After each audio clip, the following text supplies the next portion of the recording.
everybody. Welcome to College of Lore. My name's Kate. And I'm Jill. And we should introduce our guests, I think, as well before we do our little spiel. Hey, Jill. I think that's a great idea. Yeah. Would you like to introduce them? I'll go first, I guess. Hi, everyone. I am Gabrielle. Thank you for joining us. And Nancy is the pink square with the cute icon. Maybe we should quickly go over our pronouns just also. Yeah. I go by she, her. I do as well. She, her. I do as well. Same. All right. A bunch of she, hers, and here. Easy peasy to remember today. So welcome everybody to our first Kids on Brooms stream. We're really excited to play this game today, but before we get too far into it, I wanted to talk a little bit about the charity aspect of the stream. So we weren't originally going to do a charity stream in December, but last week, one of our viewers, Jeff, asked us if we were going to do a charity stream, and after thinking about it, we really realized that this is a perfect stream to do a charity stream for. And the reason is we're playing Kids on Brooms, which is like Kids on Bikes, which you may have seen us play before, but the setting is different. It's teenage magical wizards at wizard school. And so that setting might make you think of a particular book series that is quite popular, known as Harry Potter. And the reason that we love this setting is because of those books. Jill and I both grew up loving Harry Potter. But lately, we have not been loving the views of the author of those books, J.K. Rowling, who has been pretty consistent and adamant in some anti-trans women views that she has. So we want to have our lovely, cozy, holiday, teenage wizard role-playing time, but we do not want to support those views. So we were just going to be like, this is a non-branded teenage wizard stream that is not affiliated with any book series that you might know. But on top of that, now we're also going to be raising some money for charity. So the charity that we chose, we chose to support a podcast that just started recently in October called Hey Cis, C-I-S, Hey Cis. This podcast is put on by Cindy and Isaac, who are both like Nova Scotia locals. They're both affiliated with PFLAG Halifax, which is a nonprofit. And the podcast talks about local gender-based issues affecting trans and non-binary youth here in the Maritimes of Canada. And so it's a really great cause, and they are just looking for some financial support to help them get like the gear that they need to run the podcast safely from their own homes and all of that stuff. I was listening to a few episodes today, and it is amazing. I feel like I learned more just from listening to a few episodes of people talking about their real experiences than I did from all kinds of articles I would read or research I would do on my own. And I felt like it was really great to hear these experiences and kind of learn from them. It's awesome. You should definitely check it out. Yeah, and that's why I liked the idea of supporting the podcast. I was talking with Cindy because I reached out to her through her connection to PFLAG, and was just talking about ways that we could help and that we could support. And this podcast stuck out to me as something that I think is a really great idea and a really great resource. So listen to the podcast. There's links below to all of this stuff. You can listen to the podcast. There's a link below. But also, if you like, we have a link to a coffee site where you can donate coffees to the Hey Cis podcast. So the way that the page works is you donate in, I think, multiples of $3. Yeah, so you can donate more than $3. You can donate multiple coffees if you like. And yeah, that's how we're going to be raising money for them to support their podcast. We do also have an option. If you go down below, all of these links are down below the stream right now. If you need like a tax receipt for a charitable donation or something like that, I don't think you can get that from Coffee. So we also put a link to PFLAG Canada's national donation page. You can donate that way if you want, but we're encouraging supporting the podcast because it's a nice local initiative that we really like. In addition, everybody who donates and includes their name in their donation, we're going to take everybody who donates in this stream and put their names into a draw for a $25 gift certificate to Cape and Cowl, which is a local game shop here in Halifax, and it is trans run, and Jay is amazing, and so we're really, really happy to be able to support him as well. He said he was going to try and get Kids on Brooms back in stock if it's available, so if you like this role-playing game, maybe you could go there and buy it. Is that all the things? I think so, yeah. So a couple of prizes in the mix if you donate. And yeah, it's really exciting. I'm really excited about the podcast, and I'm really thankful that we're getting to support them today. I tossed a little link into the chat where you can donate to Hey Cis. Like I said, the links are all below, but sometimes people respond well to nice chat to have links. it in the chat. Yeah, exactly. So yeah, let us know if you have any questions about anything while in the chat. We'll probably a couple of times throughout the stream remind you gently that you can donate and what it's all about. But yeah, for now we're just gonna play this cool role-playing game called Kids on Brooms, and Jill is gonna be GMing it, so I'm gonna let her take the reins. All right, friends, we've gathered to play Kids on Brooms. Brandon's really aggressive. The art in this book is so gorgeous. Okay, so after, probably next month or the month after, we'll do a review on the book and kind of give a more in-depth view on what we think of it. So I'm going to try and restrain myself from gushing too much about how much I'm enjoying this TTRPG before we've even played it. Hey, Lumpy Monster! Hi, Lumpy Monster. Lumpy Monster was actually in our Kids on Bike stream. Right. Oh, cool. That's right. Okay, so let's see here. First things first. In Kids on Brooms, we're going to be creating our characters, but before that, we're going to be creating our world. Oh, thank you, Kiwi. Kiwi donated. donated. Thank you, Kiwi. My heart. So first I want to establish basically just a little bit of groundwork here. So I want to know what we want to see in this game and what we don't want to see in this game. And they recommend that we just have a little conversation at the very beginning where we set some boundaries on things we do want to see and what we don't want to see. Okay. When I proposed having this game, I was kind of picturing just, some people who know each other in some way. You will all have relationships between each other, in whether they're friendships or mentor-mentee relationships, or just some kind of connection. And there's going to be some reason that you have to stay at your magical school over the holidays. And we'll get into that. So I was thinking mostly warm fuzzies, but then some kind of mystery and a little bit of danger, but nothing gory, nothing... I'm thinking like PG-13-ish kind of a scenario, so that we're very, there's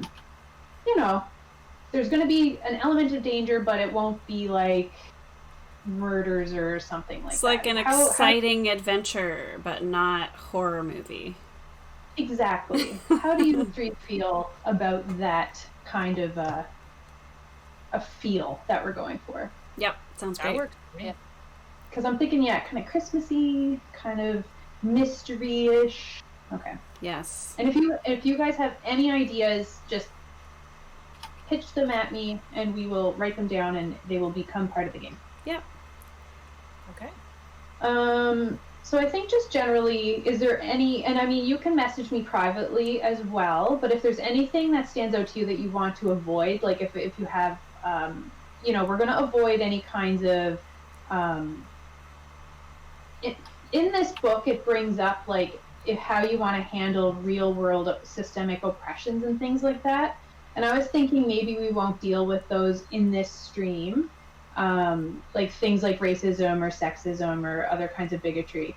And here I go about dipping into some review things about the book, but I do really like how it handles those concepts and how it tells you to think about them thoughtfully if you want to use them or if you don't want to use them. And I'm thinking maybe we kind of don't deal with those types of things for like a Christmassy feel. Does that... That makes sense to me. And so it's sort of like with Kids on Bikes, we were playing in the 80s, right? And so there's some sort of like prevalent opinions. Oh, my smoke alarm's going off. It's probably fine, but I mean, I should check. I'll be right back. I'll be right back. No. Unauthorized use of Oh my goodness. The excitement begins. The mystery of the smoke alarm.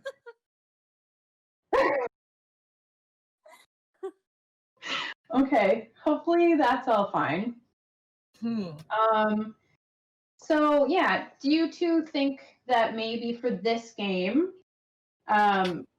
we avoid those kinds of concepts, and we can say that this world that we're living in, like perhaps magic has made all buildings accessible and has given,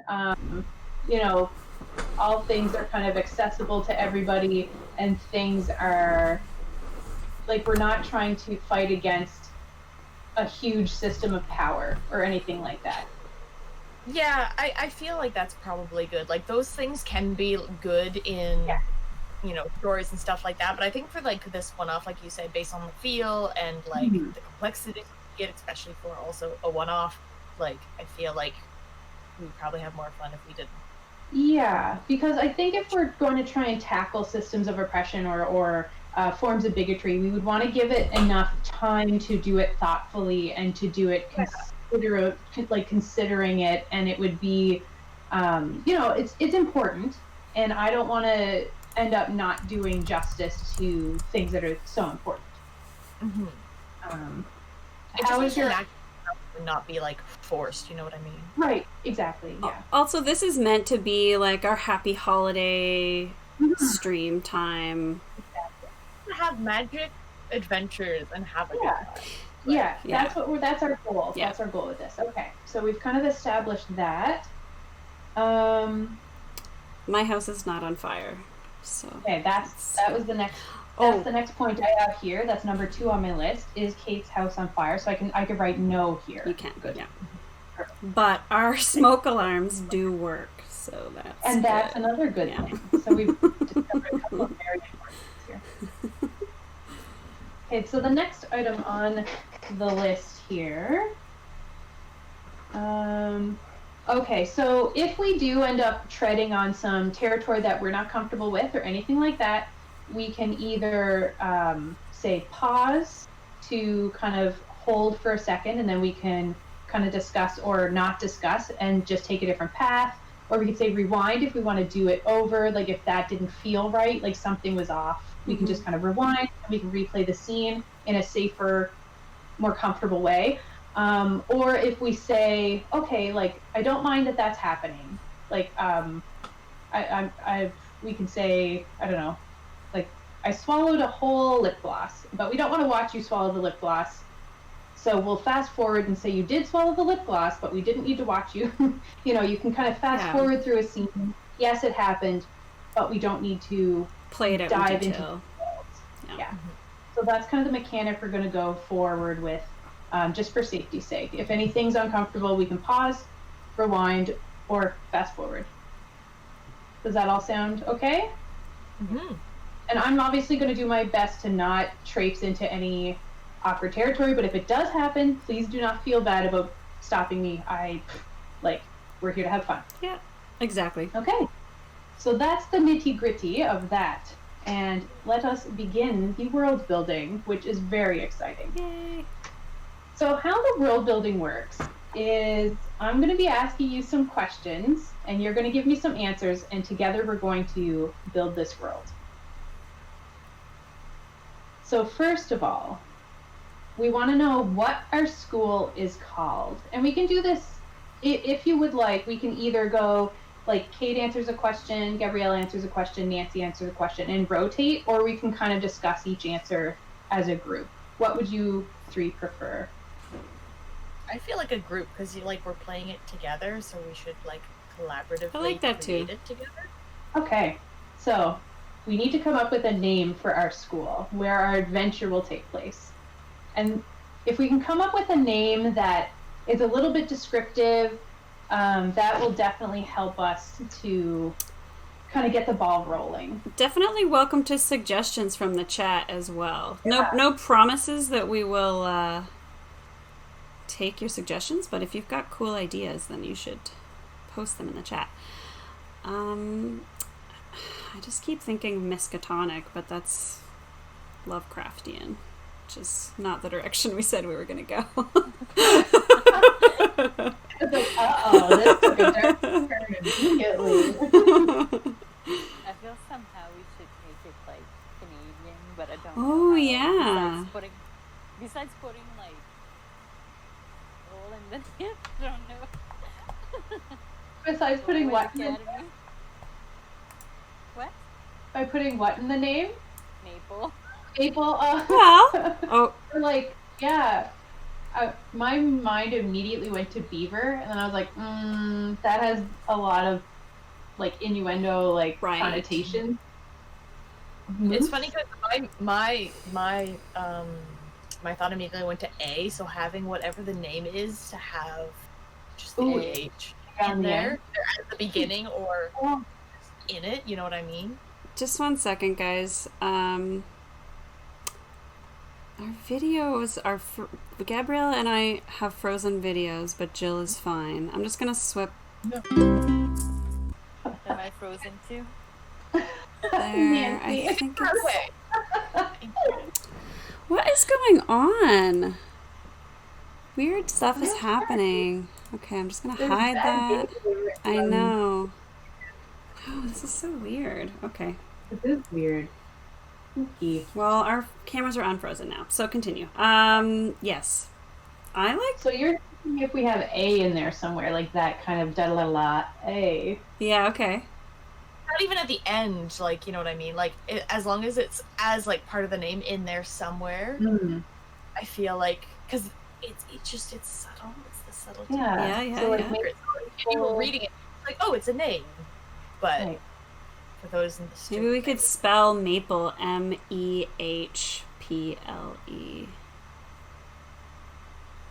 With an EH on the end, to make it an A. No. MEHPLE. Yeah. Maple. Yeah. Maple Academy.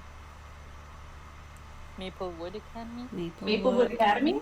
Ooh, Yeah. I like that. Can we put two P's in that? MEHPPLE. Yes. MEHPPLE. I know. I'm being, over it. And then a silent Q at the end. Right? So Maplewood Academy. Cute. Okay. So now we're going to figure out where our school is located. In So- Canada? So we want it in Canada. Where in Canada do we want it? Do we want it in the Atlantic provinces, in Halifax, or? So, yeah. My brain was going to be the Rocky Mountains, because that's why no one's found it. Yeah. So that's what my question was. And I'm So my question is so the school is just for magical kids, right? Yeah. Gaming Golfer suggests Gander, Newfoundland. That's a good idea. So the school is just for magical kids, and supposedly we're kind of we don't have to, but I'm assuming that it's not accessible by non-magical folks. They don't know it's there.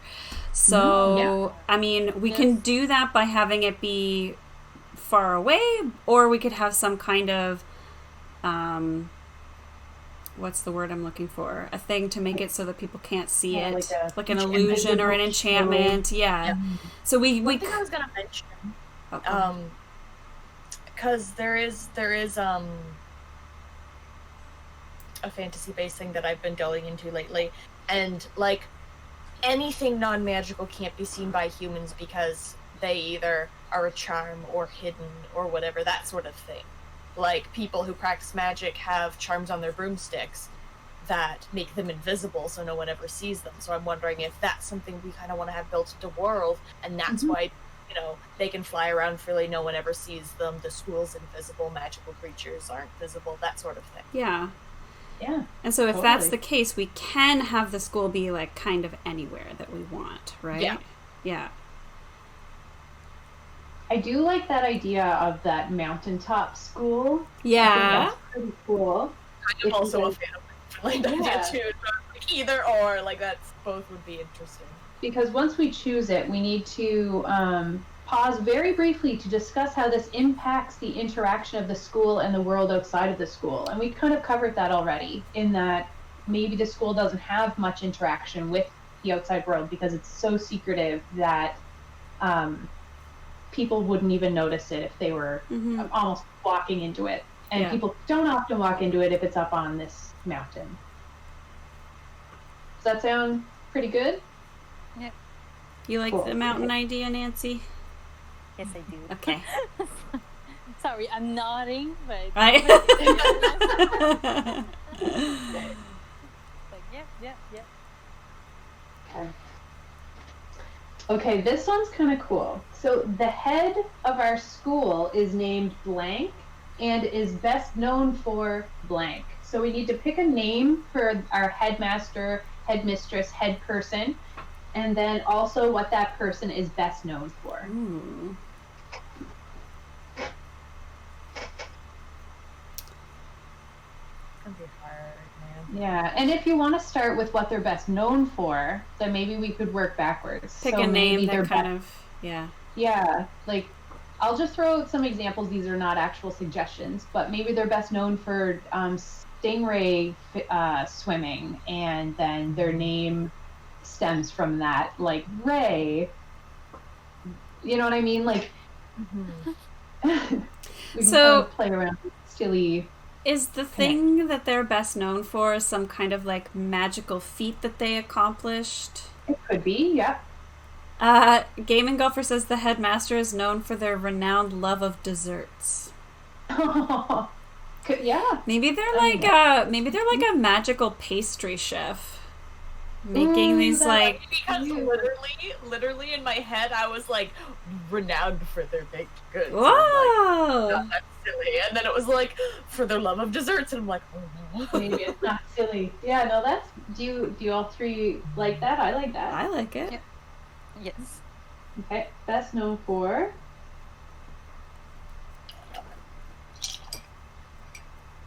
I'll say best known for desserts. Making them, loving them, all of it. Yes. So And we need a name. we need a for this name. Is it going to be like Professor such and such? That's what's in my head. Yeah. Last name Professor. Baker. Game and Golfer, it is definitely community input. We're not going to take every single suggestion necessarily, but we liked that one, so we took it. Yes, please keep suggestions coming. It's hard to just be creative on command, so it's, people who are behind a keyboard might have some good suggestions for us, so keep them coming. I feel like it also doesn't have to be professor. Like we could do like Mr. or Miss or that sort of thing too. Mm-hmm.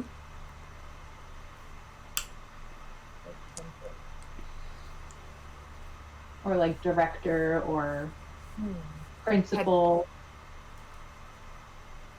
So I've got the last name is Baker because I do think that's very cute. Nancy suggested that, I think. Was it Okay. Nancy? Yeah. What about a first name? Actually, you three might not even know what the first name is, so we could leave it at that. And if it comes through in play, If it was Strudel, that would be funny. Strudel Baker. Oh. Is that two? That's two on the nose, isn't it? No, it's cute though. I wrote it down. I think Strudel is a cute name. What if though it was like Strudel, but because it like they go by like cause Strudel, Strudy, Trudy, so people call her Trudy. But her Oh, that's Mm. cute. Yeah, I like it. I like it. So I'll put, so Strudel Trudy Baker. And I'll say principal / headmaster. / headmaster. Yeah. Okay, awesome. Next up, One of our favorite pastimes is a magical combination of blank and blank. So this is kind of like it could be a sport, it could be a club, it could be just some kind of social event that you would do outside of school that the whole school would be excited about and gathering to witness or to participate in, or to, I don't know, if people make bets on this kind of stuff.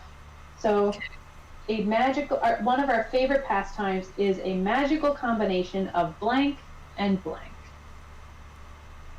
And remember, try to be serious, or are we gonna try to be goofy here? Because like I feel like with the headmaster, we're like, okay, you know, it's cute but it's silly and can be still taken seriously, and I'm like, okay, how far we go? I feel like it's like a good way to get like what kind of vibe we're going for and what people want to go for. Like some people are very comical, but some people are like, no, like I might want to take this a little more seriously.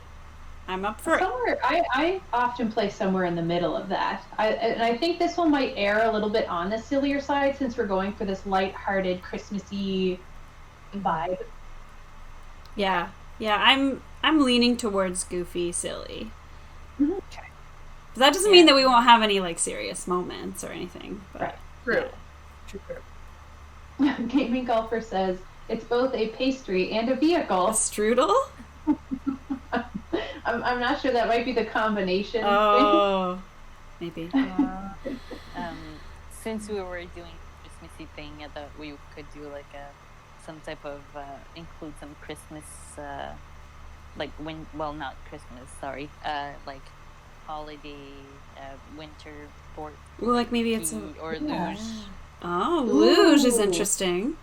Yeah, so luge is the sport where you're on kind of like almost like a sled, and then you're like going around the ice, right? Like something like obstacle course luge. Ooh, oh my goodness. Okay, would this be played on like, okay, so if we're taking luge as one of the two things, what could be the other thing that makes it the combination? So we've got magical luge. The one thing I was gonna say is the luge gonna be done in an the actual like sled things, or will we do it on our broomsticks? Broomstick luge. It could be on the broomstick or what if instead of broomsticks, it's like shovels? Yes! Wait, maybe we don't have broomsticks, we have shovels, because it's Canada and we're shoveling snow. I mean, we are in the mountains, there's probably snow all year round, like, let's be honest. But, like, snow. I would like a broom. That would be funny if just for, like, that sport we were like, shovels. We do shovels. Yeah. That could be fun. Kate, did you see Lumpy Monster? I just turned her up, and so... Okay. Nancy, can you say some stuff? Me? Yeah. Yes? Why? People were saying that you were quiet. They were, but it's because I turned you down a little bit because you're really loud in my ear. But let's just see if it's better now. Just let me know if it needs to be changed. Anybody? But you're Lumpy loud. Monster says that they were just about to suggest shovels. Nice, very nice. Yeah. Amazing. He's right on the money. Okay.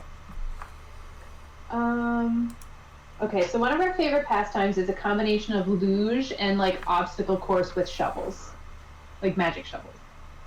Yeah? Yeah. What do you guys want to call this? Well, here's a quick question though, because the luge is on a track. Technically, it would be really hard to like dodge stuff. What if it was something like horseback riding archery, where you had to like hit signs or like grab certain things or whatever, and you kind of made it like that?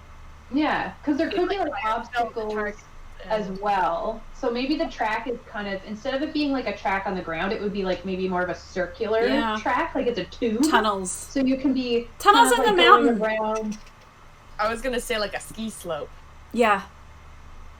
Well, wait, but the school is on.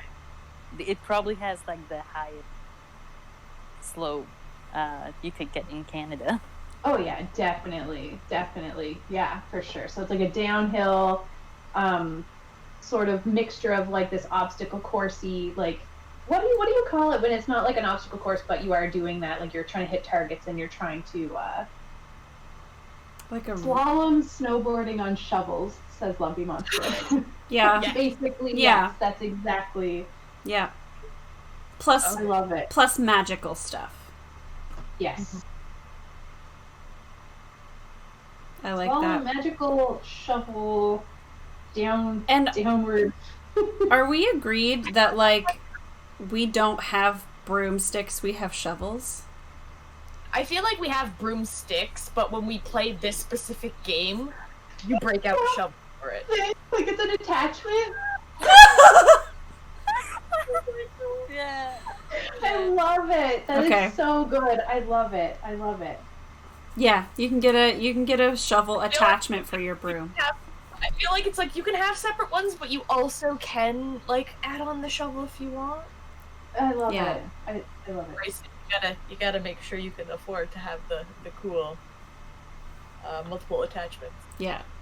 Well, if you get onto the school team for this sport, that I guess we should come up with a name for, you get a shovel attachment.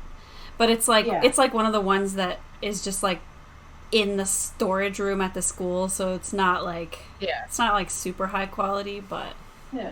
I feel like the school would just have the standard just base shovels that they just give to you, and if you're really into it, then you would upgrade your broomstick to have the attachment. right, yeah. Okay. Yeah, the rent a shovel. Yeah, for sure. So we'll mull over the name. Oh, what for the about sport. shovel boarding? Is that good? I know, I low key was just like shovel boarding because it's also like shuffleboard, Yeah. but snowboard. Which, if you think about it, you would have to stand on it like you're snowboarding. So Yeah, that works for me. I wrote down shovelboarding. If anyone comes up with another idea, we can always alter it or whatever in the future. I love it. Next, we need to think of, and we can do as many of these as we want, but we need at least one notable landmark in the school. Oh, in the school. I was like the Or Rocky Mountain. around. Yeah. A notable landmark in the school is, and we can repeat that as many times as we like, at least 2 notable landmarks is what they suggest. Okay. So what would that, for example, like? So, for example, there could be an outdoor fountain that never freezes, and nobody's sure why, because the water feels really cold. Oh, that's cool. Okay. I feel Even like though there's like frozen, or maybe the water is frozen, but it's still moving, and it's that's part of the magic. There's a green tree. There's just a regular random tree in the mountains. with leaves, like Leaves. a leafy green tree, even though the climate is like too cold for that. Yeah. Here's the question: Do what you kind guys of like tree that? is it? Because part of me is like, we could do a juniper tree because they look like spruce or fir trees, but they actually have leaves. Oh. So it could be like, do we want it to be blatantly like, oh, that is a leaf tree, or do we want it to be like sneaky and be like, I look like a deciduous tree, but I'm actually coniferous. So everyone just assumes that it's like, nah, man, that's got leaves. It's just a really clever tree. I think you sound very excited about the juniper tree, and so it should be that.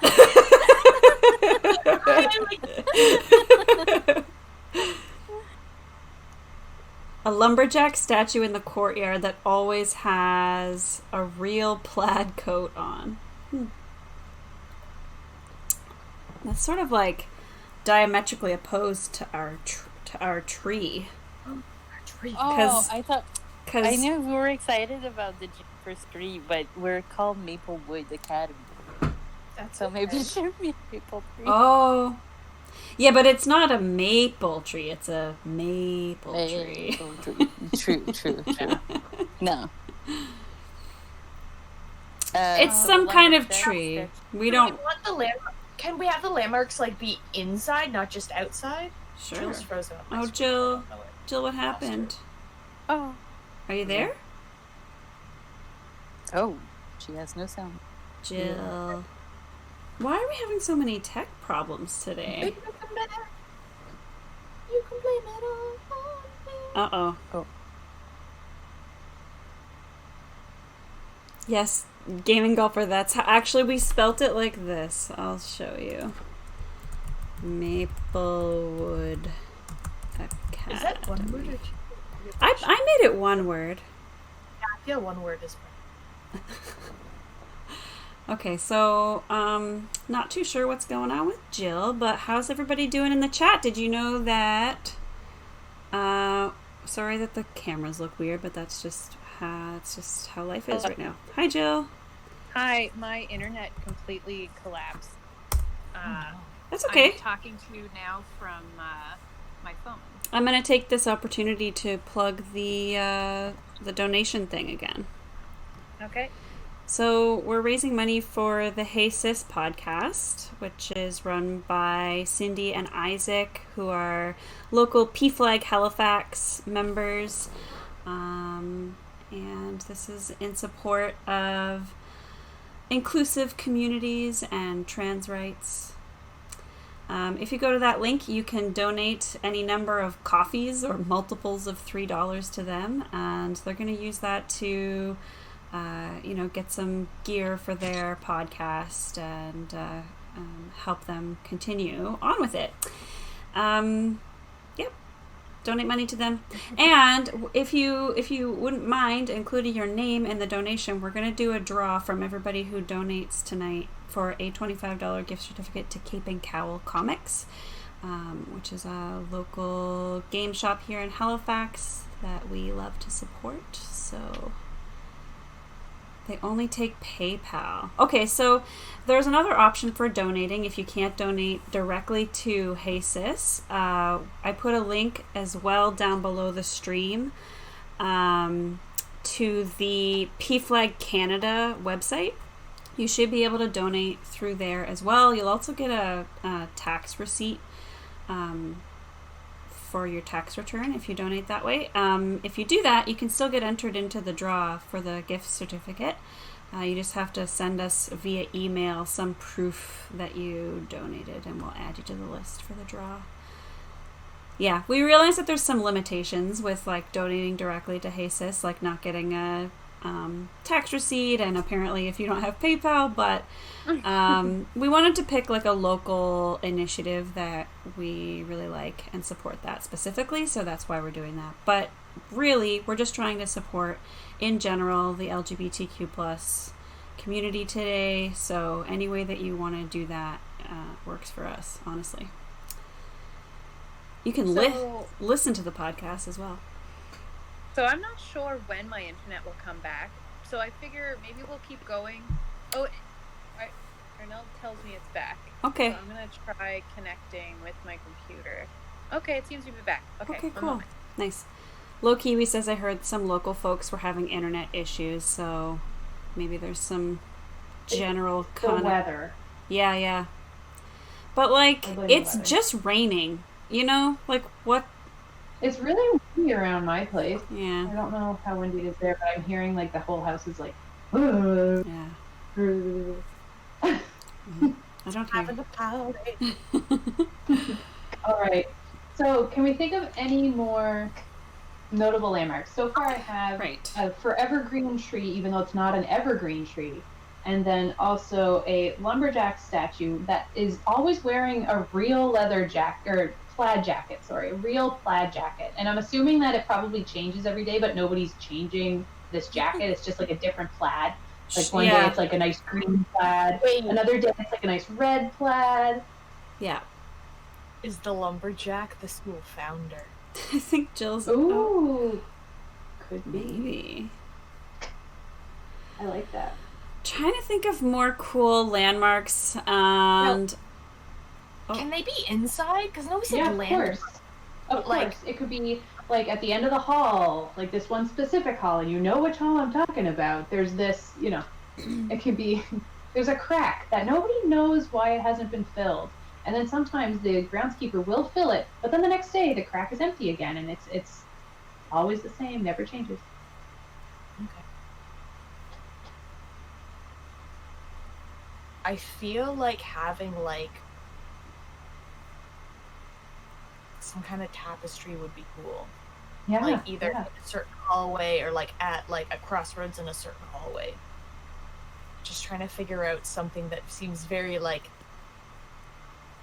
fitting maybe it changes every day, and if you're having a hard day or something and you look at it, you'll often find some kind of guidance or answer in this tapestry.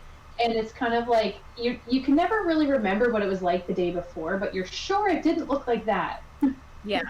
I think it would be really cool to have different like landscapes with different like scenery and animals in it, so that could be cool that with it changes every day. Like, it still has that vibe. Like, if someone asked which tapestry, you could describe which one, and he's like, "Oh yeah," but you couldn't give like this very specific details of it. Right. Yeah, totally. And it's like it's so ornate that like you're not sure if it's really changing from day to day or if you're just like looking at it and seeing something that you never quite saw before.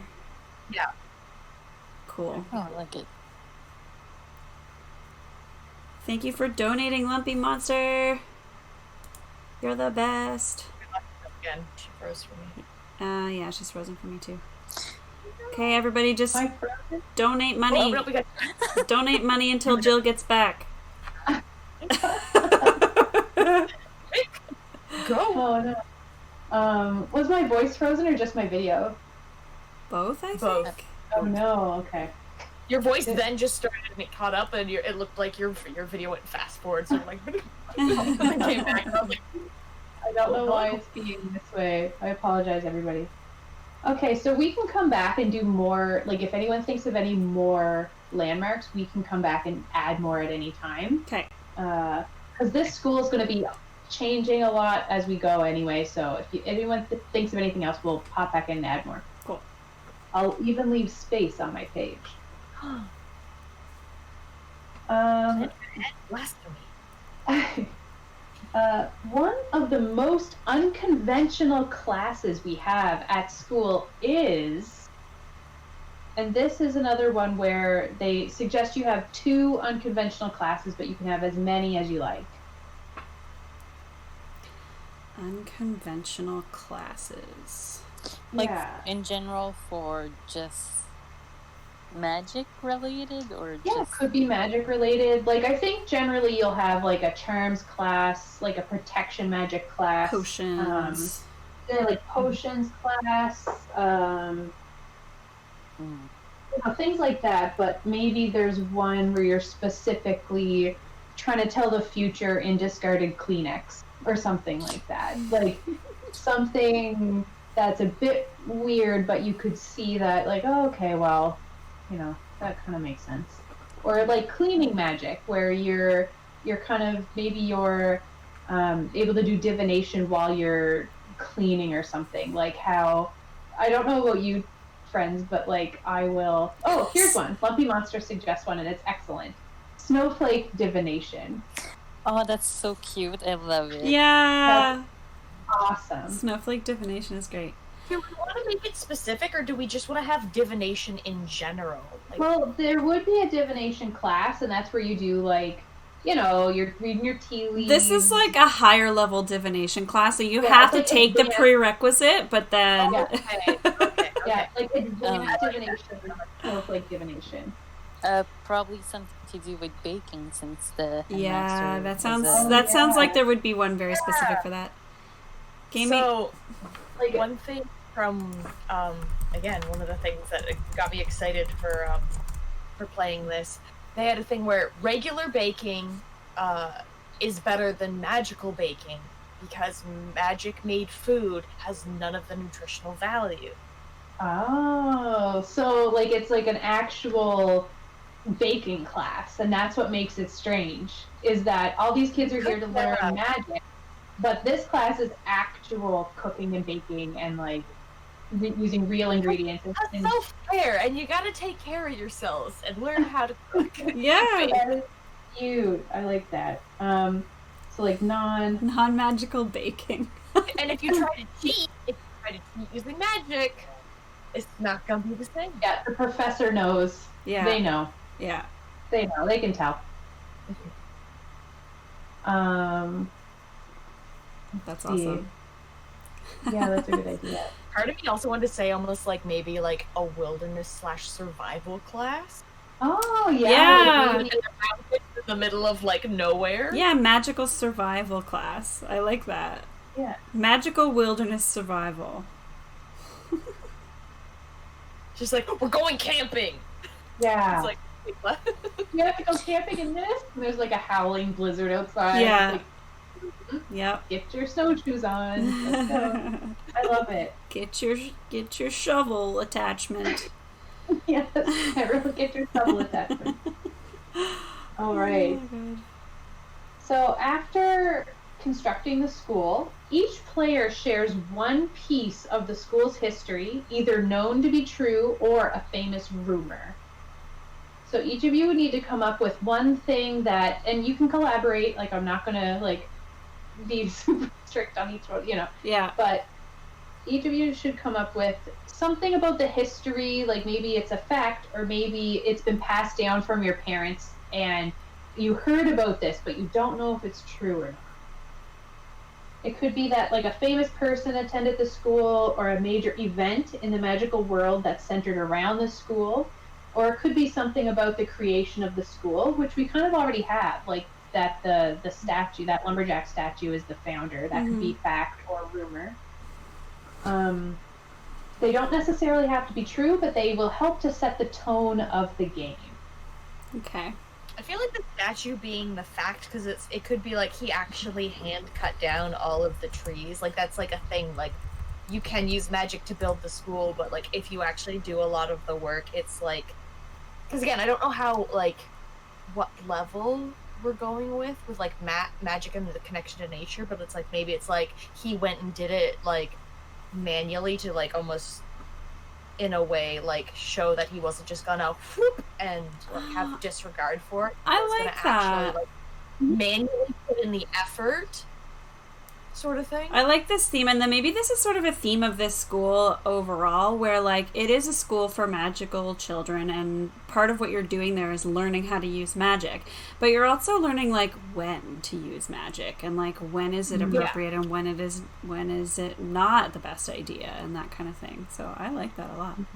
I just read a story called A Deadly Education by Naomi Novik, and it's excellent. If anyone's looking for a good magical school book that isn't the one that we would always think of, A Deadly Education. And in that one, if you do things like crochet or if you do push-ups, jumping jacks, or anything like that, you're building mana, and you can store that mana to use later. So it's like doing this kind of manual labor helps improve your stores of magic.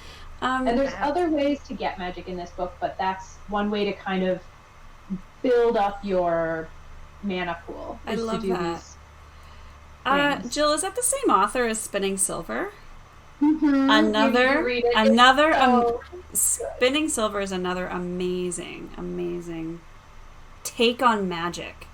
Mm-hmm. Really loved that. Yeah. Naomi Novik, if you want some interesting magic stuff, yeah, she's incredible. Yeah. Okay. So yeah, so we could steal that idea and have like maybe wizards with 6-pack abs. Yes, Lumpy Monster. Exactly. So that was what that book is like. Like the main character, she is strictly, that's how she builds her mana. That's the only way that she will build her mana. So she does a lot of push-ups, and she prefers that to knitting or crochet, but she'll do it when she's in a pinch to get that mana. Right. So that's like tank and DPS together. Yeah. Mm-hmm. Cool. So yeah, maybe that's something in this world. I like it. A lot of the wizards at the school will have those kinds of hobbies to help kind of build their repertoire or build their power up a little bit. And you don't need to do it, but it gives you oomph. Yeah, I love that. I think that's really, really interesting. Yeah. So that could be a fact. I have a idea that's brewing, and maybe we can elaborate on a little bit. But I'm thinking, and these can just be rumors, so it might not actually be true. But I'm thinking that maybe there's a rumor that the school connects to like this vast maze of caves that goes like deep down into the mountain. Oh, I like that. But there's That's no cool. like we don't know how to get into that twisting mess of caves, but like there's a rumor that somewhere there's a door that leads down into this network that goes like deep, deep, deep down into the mountains. We have a new friend. Hey, kitten. Aww. His name is Colby. Colby. He looks like a black bear. We'll call him Bear. He's so cute. Okay. So, Nancy, do you have any rumors or history facts or anything for us?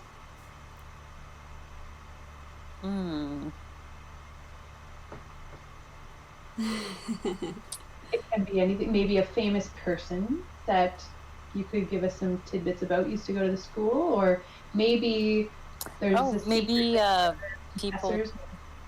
Maybe the legend of Santa having a sleigh with reindeers is because the school used those to bring children back home for time for Christmas. Oh, I love that. Oh, Lumpy Monster says, okay, but there has to be an abominable snowman on the mountain, right? Absolutely. Writing that down. Yeah, absolutely. Oh, what if he's the groundskeeper? Oh, yeah. Yeah, it's the groundskeeper. Oh. Or so they say. I mean, we've never seen him. Okay. Them. The abominable snowman, you can call her just Abby. Yeah, Abby. I love that. Okay, magical reindeer. So there's definitely like magical reindeer on the grounds. Like they hang around that evergreen tree a lot because they love those leaves. It's the kids' transportation method. Yeah. And it's the kids' transportation method. Very love cute. it. And then abominable snowman. I'm looking. I feel like the international students who or the ones who live really far away because they need something to get back and forth really quick. Yeah. Those people could probably fly in their brooms to get there, but yeah, if you live far away, you need the reindeer carriage. Yeah. Like 20 times better than horsepower. Let's be honest. Oh Yeah. Easily. Okay, so now we're going to start into our character creation. And we can always tack on more school facts as we go. Oh, wait, sorry. So those were kind of like the school specific, like around the school and everything. And now we need each player shares one rumor about the current goings on at the school. It could be anything from a hidden room containing a professor's secret project, a popular student's most recent relationship, or anything in between. Do I hear some drama movie? Yeah, so here's where we kind of get into some person-to-person connections and rumors and things like that. So things about the faculty, things about other students. And they don't have to be specific to any of you, because we'll get into that stuff later. I heard something. Oh, what did you hear? I heard that one of the professors has lost their magical ability. Oh no. Is there any rumors as to how, or it's the rumor that it's just gone? Yeah, nobody knows what's going on, but it seems to be that they're not doing magic in class like they would normally or whatever. Or they're potions or something. Yeah, like they're hiding it somehow, and it's not clear. Maybe there's even their familiar is actually casting spells for them secretly whenever they do magic. It's like there's some kind of diversion going on, like a magician type thing. Like their magic is just magician magic. It's not magic. I love it. Sleight of hand. Yeah. Diversion. Yeah, for sure. And they're taking on classes that they didn't take on before because it's less magic heavy, or they can substitute. Getting a lot of students to do the demonstration. It's I know you can do this, so you show your. And then when they do it, it's and that's good teaching strategy, really. Learn by doing, right? So it is. Yeah. All right, we need a couple more rumors.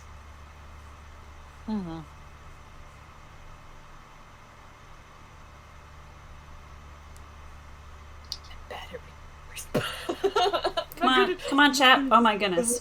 Gaming Golfer heard this wild, crazy, but completely untrue rumor that during baking class, Nancy's character swapped Jill's character's sugar with salt. It's untrue, but spreading like wildfire. No. I won't even have a character. Yeah, well, we can use some version of that. Yeah. It could be that it swapped the class's stock because it's like maybe like a transmutation spell or something. Oh, yeah. So some student did that. We maybe don't really know like who it was, but some people think it was Nancy's character or one of us. How so does the headmaster actually teach the baking class, or is there a secondary? Because like how would that affect things? Like the headmaster finds out that somebody like what if that disgraced teacher who doesn't have any magic was teaching that one and they couldn't transmute it back? Well, they probably found out when it was too late. Yeah. Or so they claim. Right, exactly. It's like well, it's too late now. Well, class is over, and then they had to get someone else. Well, nobody would know, but they'd get someone else in to like fix it. Yeah. No, they probably found out when I can't transmutate it back, and let everybody bake with it, and then everybody ate. It was like, ugh. This recipe didn't work. I don't know. It must have been something you did. Yeah. Exactly. The recipe is fine. Yeah. Okay, I need at least one more rumor.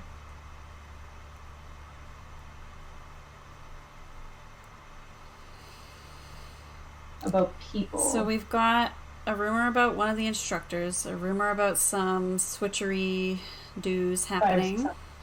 I was okay with my character like having like maybe my character as rumored to have like done something really bad at school, like Okay. but might pay for my character to stay or something like that, like Okay. but it like my character didn't do any of those things. Well, that will come in like the character creation, but we can definitely have that when we're talking about your character. So it's kind of like so that's more you're being rumored to have done something, but you didn't. But that's something that like people are starting to question about, kind of thing. Okay. But that's not that's a personal thing. That's not Yeah, what that's we're more looking like for. specific to you. Yeah. Okay. Lucky Monster says the teacher's pet sabotaged another student's baking via ingredient swap, and only one person saw, but no one believes them. Oh, that's sad. Yeah. Because it's the teacher's pet, so why would they do Right. that? Yeah.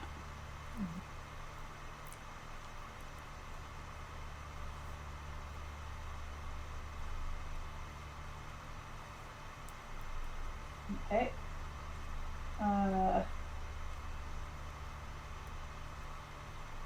And we need one more? I would love one more that's unrelated to the two that we have, which is the baking sort of situation and then the teacher with no power anymore situation.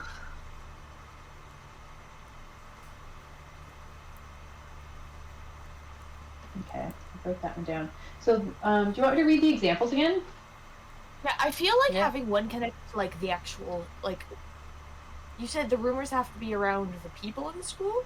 So this is one rumor about the current goings on at the school. It can be anything from a hidden room containing a professor's secret project, a popular student's most recent relationship, or anything in between. So it could be like I like that, like a hidden room containing something or something. I think these rumors are supposed to spark the adventure to come.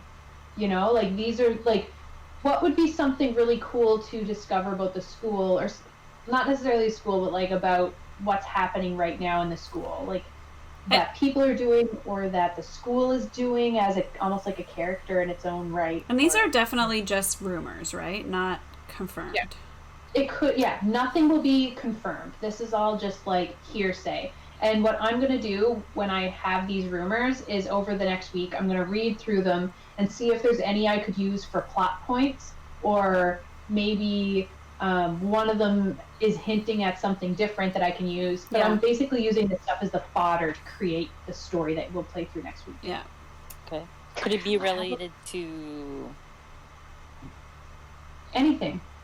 Say what The you're mountain. thinking, and we'll work it in. Can it be related to the mountain caves? Like there's a treasure in the school? Sure. So, rumor, there is treasure hidden in the caves under the school. Yeah.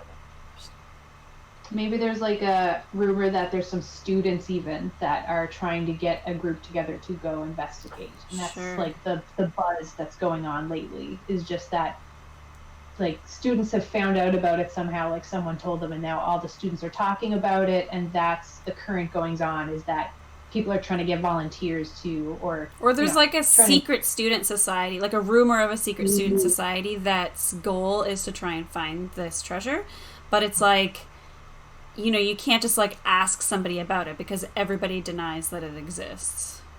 Okay. So here's the question then. Would clubs be like covens? There would be one coven specifically that's like going out. Yeah, I like that. And they're focused on this exploration. Yeah. The one idea I was going to quickly suggest, I don't know if you need another rumor, but it might be something fun to toy as with. many as I can get. There are rumors that there is a Wendigo stalking the like woods around the schools, so like don't go out at night or it might get you sort of thing. It could be like a little thing like that. I like that. Supernatural. I like that because it's like maybe it is a Wendigo, maybe it's something else. Right, maybe it's nothing. Maybe at it's all. a rumor to keep people out of the woods. Yeah, maybe something is snatching, but hasn't yet. Yeah. Gaming Golfer says, I also heard that one shovel loser found out some juicy dirt on a star shovel loser, and they are trying to blackmail them to throw the next race. Lumpy Monster says, that's not a cryptid though, and isn't in the Rockies. What's that in reference to? You could just say a beast or something. Yeah, so the Wendigo is like a specific, like a specific to a certain culture's okay. Lore. I don't want to say lore. I don't know the proper term here, but that maybe a myth, legend. Maybe it's true. Yeah, part of their history, and they're. I don't know enough about it to speak fully on it, but yeah, we could say there's some kind of mysterious beast that has like a dangerous creature. A dangerous creature that is out there that definitely protects the woods at night to the detriment of any human or other humanoid person who decides to enter into the woods at night. Okay. I like it. And we could always name this beast as well.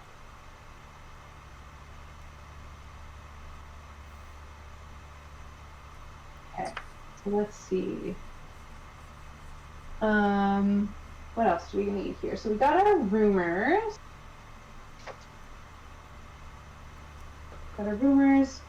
Okay, so... just 1 second, Jill. Isaac from Hey Cis is just in the chat and is saying hello. So, hi, Isaac. Thank you for stopping by.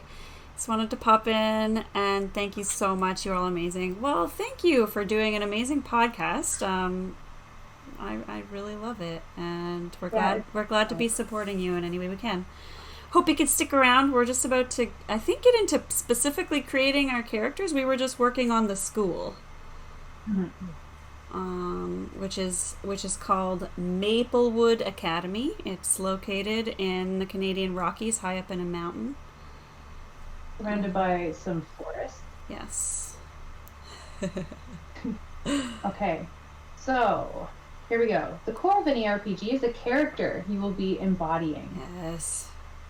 So, while we're doing character creation, there's a really cool part of this book that talks about, where is it here? It gets into, like, if you want to, if you wanted to include disabled or neurodiverse characters, like if you wanted to play as someone who is different from yourself, it has a really nice write-up about that. Like in the magical world, things can be totally accessible and you don't have to play up any kind of things like that. And it talks about how everyone needs to be comfortable at the table and that you should do your research before you choose to play someone who is different from yourself and things like that. It's really good on discussing that kind of a thing. Sort of provides a lot of support and guidance on how to do it respectfully. Yeah, thoughtfully and respectfully. It also talks about race, ethnicity, gender, and sexuality, and about being respectful and not playing into stereotypes and things like that. Great. And also, it gives you the option if you wanted to play a different species other than human, like if you wanted to be an elf or, things like that. There's no influence on the rules, like how your character would be. It's all just role play involved. Yeah. And it just mentions about being careful to don't unintentionally reinforce any kind of harmful stereotypes, because often certain magical races might have been built upon stereotypes of actual real world people. Yeah, we've talked about that before. Yeah, so it's a very thoughtful book, which I really like. So, to begin character creation, we would figure out if there's any boundaries that we want to implement on this. We can, like if we wanted to say maybe you're all human, or if we wanted to say we're all teenagers, you're all under the age of 150, or however we want to do that. So here are the steps of how we're going to create our character. Number 1 is you're going to select a trope from the playbook and take the appropriate character sheet. So I did share with you on the Discord a photo of the character sheet, and I think you have all kind of have access to that enough to fill it in. And I'll just show it to the camera real quick. So it's a very simple character sheet, just like your age and some information. You're going to have your little stats written in here, and you've got your strengths down at the bottom. It's and about info about your broom and your familiar and your wand and things like that. I'm just scrolling back to see which ones I said I was interested in. Oh yes, and I did send everyone kind of a list of the tropes, and I think you all had a chance to kind of peek through there. Yeah. So the tropes are cool because it gives you just sort of like a 2-word descriptor of the character that gives you a general idea of like their feel. Mm-hmm. So yes, first step will be to select a trope, and if you're able to select a trope now, we can kind of just talk a little bit about which trope you've selected, each of you, and then we can make some trope selections. So like your character's grade, their strengths, their flaws, their familiar, and their first name. So the 2 that I liked the sounds of were the reluctant oracle and the famous teacher. So I don't know if the chat has any ideas between those 2, but those are the 2 that jumped out to me. They are really interesting. Like, reluctant oracle gets me right away. I do like that one, because it's like you're getting these sort of visions, and you're like, ugh, not again.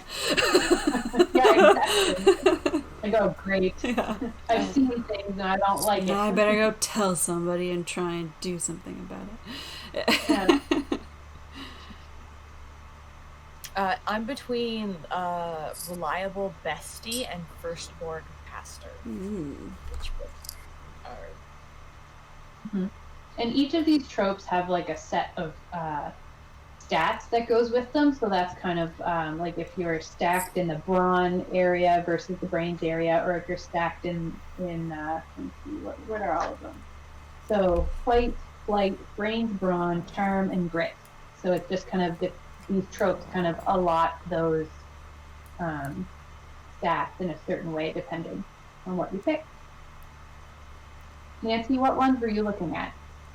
I liked a lot of them. I like, but I would like thing that balanced the group. So first we had the Well, I was interested in the bullheaded muscles, or the slacker, or what was the other one? Reluctant.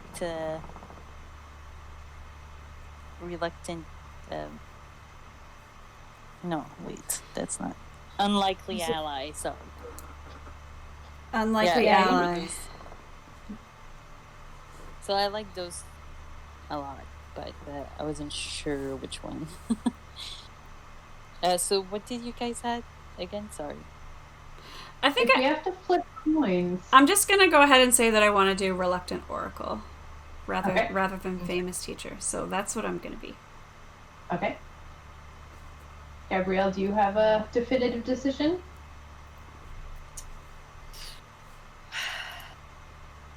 We can flip Not a really. coin. I find both could be interesting. Do you want to let fate decide? Flip a coin? Or roll a die? We could make chat tell you what to do.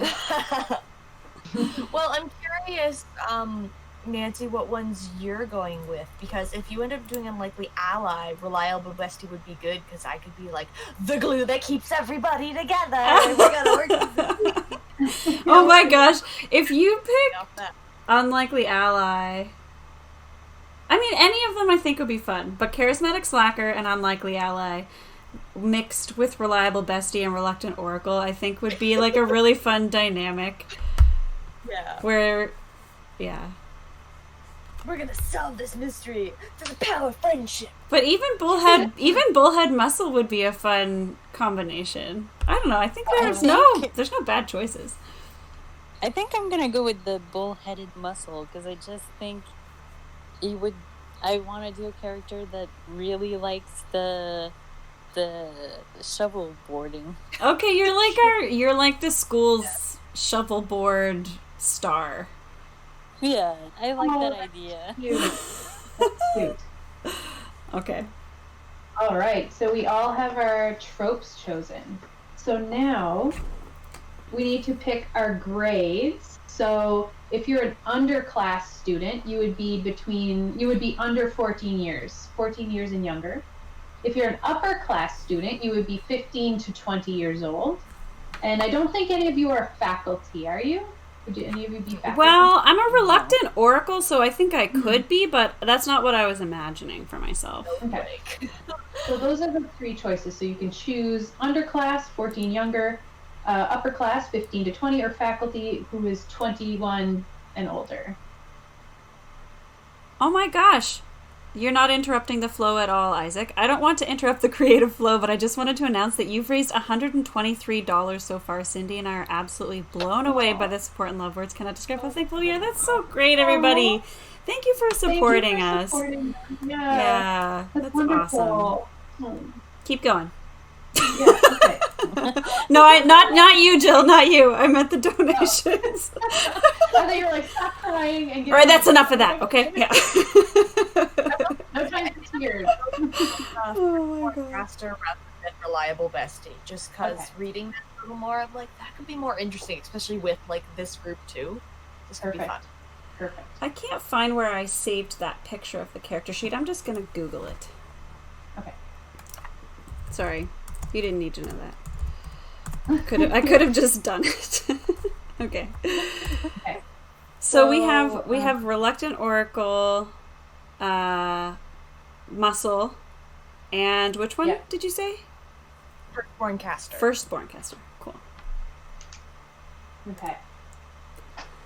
And I'll get your character sheets maybe at the end of the session so I can just have them while I'm plotting for the next session. Plotting.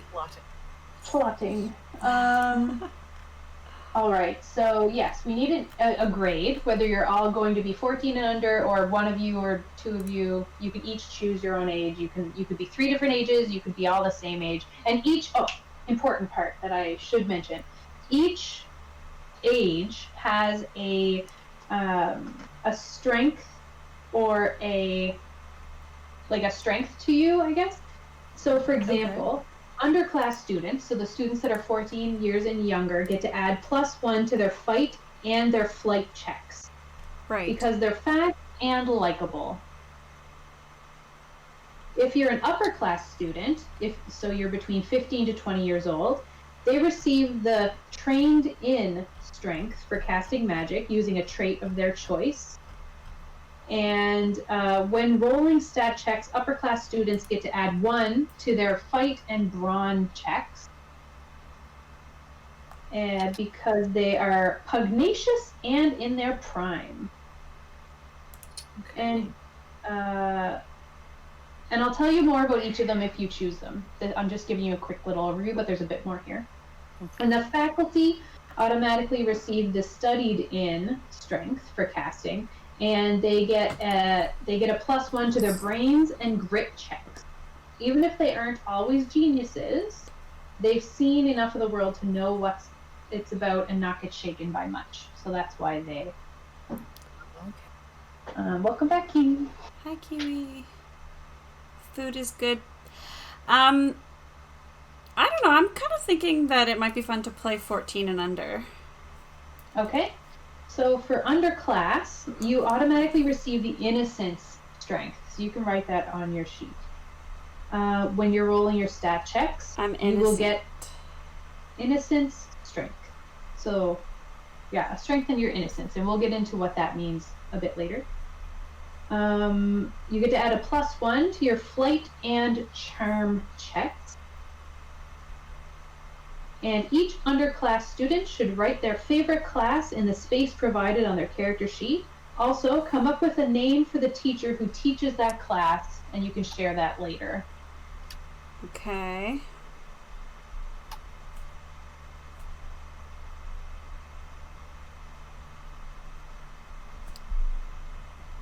Gabrielle, do you know what age you want your character to be? Well, I was gonna ask if we wanted to have like all the same, so we were all like in similar classes together and that sort of thing. Because I feel like if we had under versus upper and that sort of thing, the classes would then be different. Because if you wanted, one of you could be, if you were an upper class, you could always have a class where you're helping the underclass students. You know, and you could have, like, maybe you all are in the same class because the upper class students are helping the underclass, or something like that. And I think for my note, I will probably go with under, just because being firstborn caster, it's like, what are magic? Oh, cute. Okay. Yep, that sounds good. Doing their best. And I'll reread that if you need me to in a moment. But Nancy, what were you thinking for your age? I think maybe because I want him to have more experience in the shovel boarding. Right. Maybe an upper class. Sure. Okay.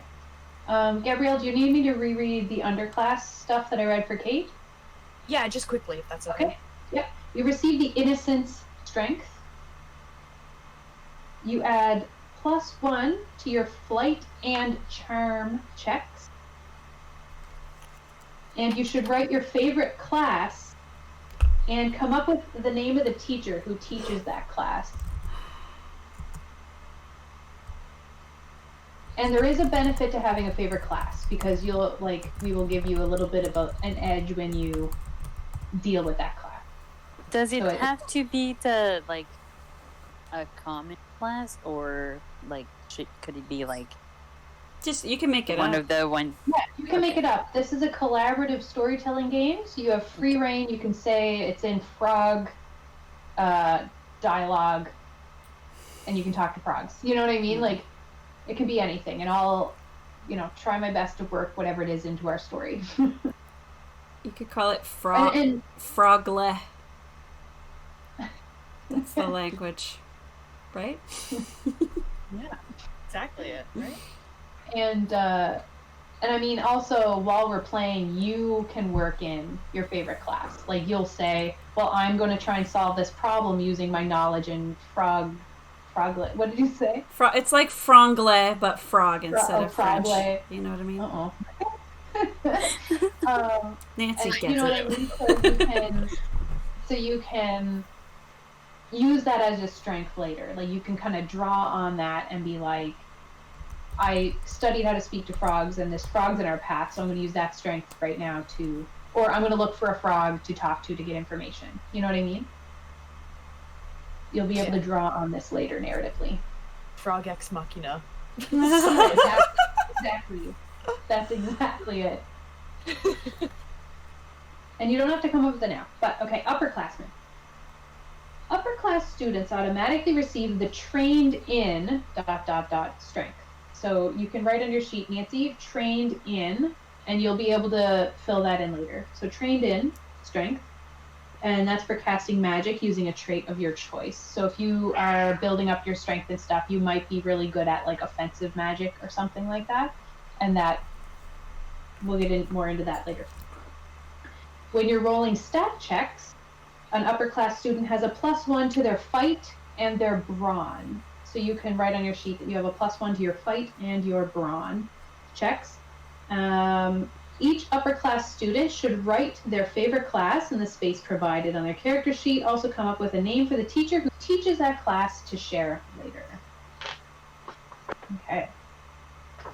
What if we've picked the same class? That's cute, and then you can... That's like one of the reasons that we're friends or whatever. Yeah. I'm picking potions because Lumpy Monster suggested it, and I like it. Is that what you picked? Nice. Yeah. Because I figure with being a firstborn caster, it's like, oh, I mostly mix things and put a little of my own magic in it, rather than only relying on magic. And it's just like, I don't have to be good at casting something. I can just a little bit of magic to get things going. And that is like... You pick two different teacher names. Oh, well, we'll need to work together. We'll need to work together on the teacher names. Well, one could be a student teacher or the teacher that was there before the non-magical teacher showed up to take over. Oh, true. There could have... Like, that could tie in to that whole situation. Sure. We'll work together. We can work together. And yeah, that's like the same reason that I like potions, but for a different reason, right? So it's very matter of fact, easy. It's not relying on wishy-washy magical stuff like divination. Mm-hmm. Yeah. Which I'm trying to I'm not leaning into that. I'm reluctant about it, you might say. You might say. Once you've selected your trope and age, we're going to choose from the strengths and flaws associated with that character. Strengths are mechanical advantages that your character will have when playing the game. Flaws are not mechanical, but they'll help you develop your character's personality. Choose 2 strengths and 2 flaws from the ones associated with your character's trope. So in your trope, you should have... let me see. Yeah, so yes. Would you be able to go through them for us? Because I don't have the picture. Yeah. Okay, so and also, it was kind of hard to read. So, yeah. Yep. We've got bull-headed muscle. And likely strengths are gross, guardian, resilient, and tough. So where are they defined? Because that Did you say needs that to be defined. Gross is a strength? Yep. All right. Yep. Nice. It's like an intimidation thing, I guess? So gross is, you have some kind of gross tick or spell, loud, quiet, smelly, up to you, that you can do on command. No. Okay. Guardian.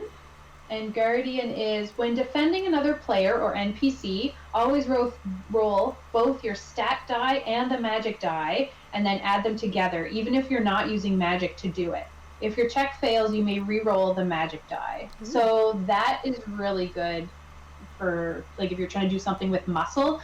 The magic die is a D4 that you would add when you're casting a spell only.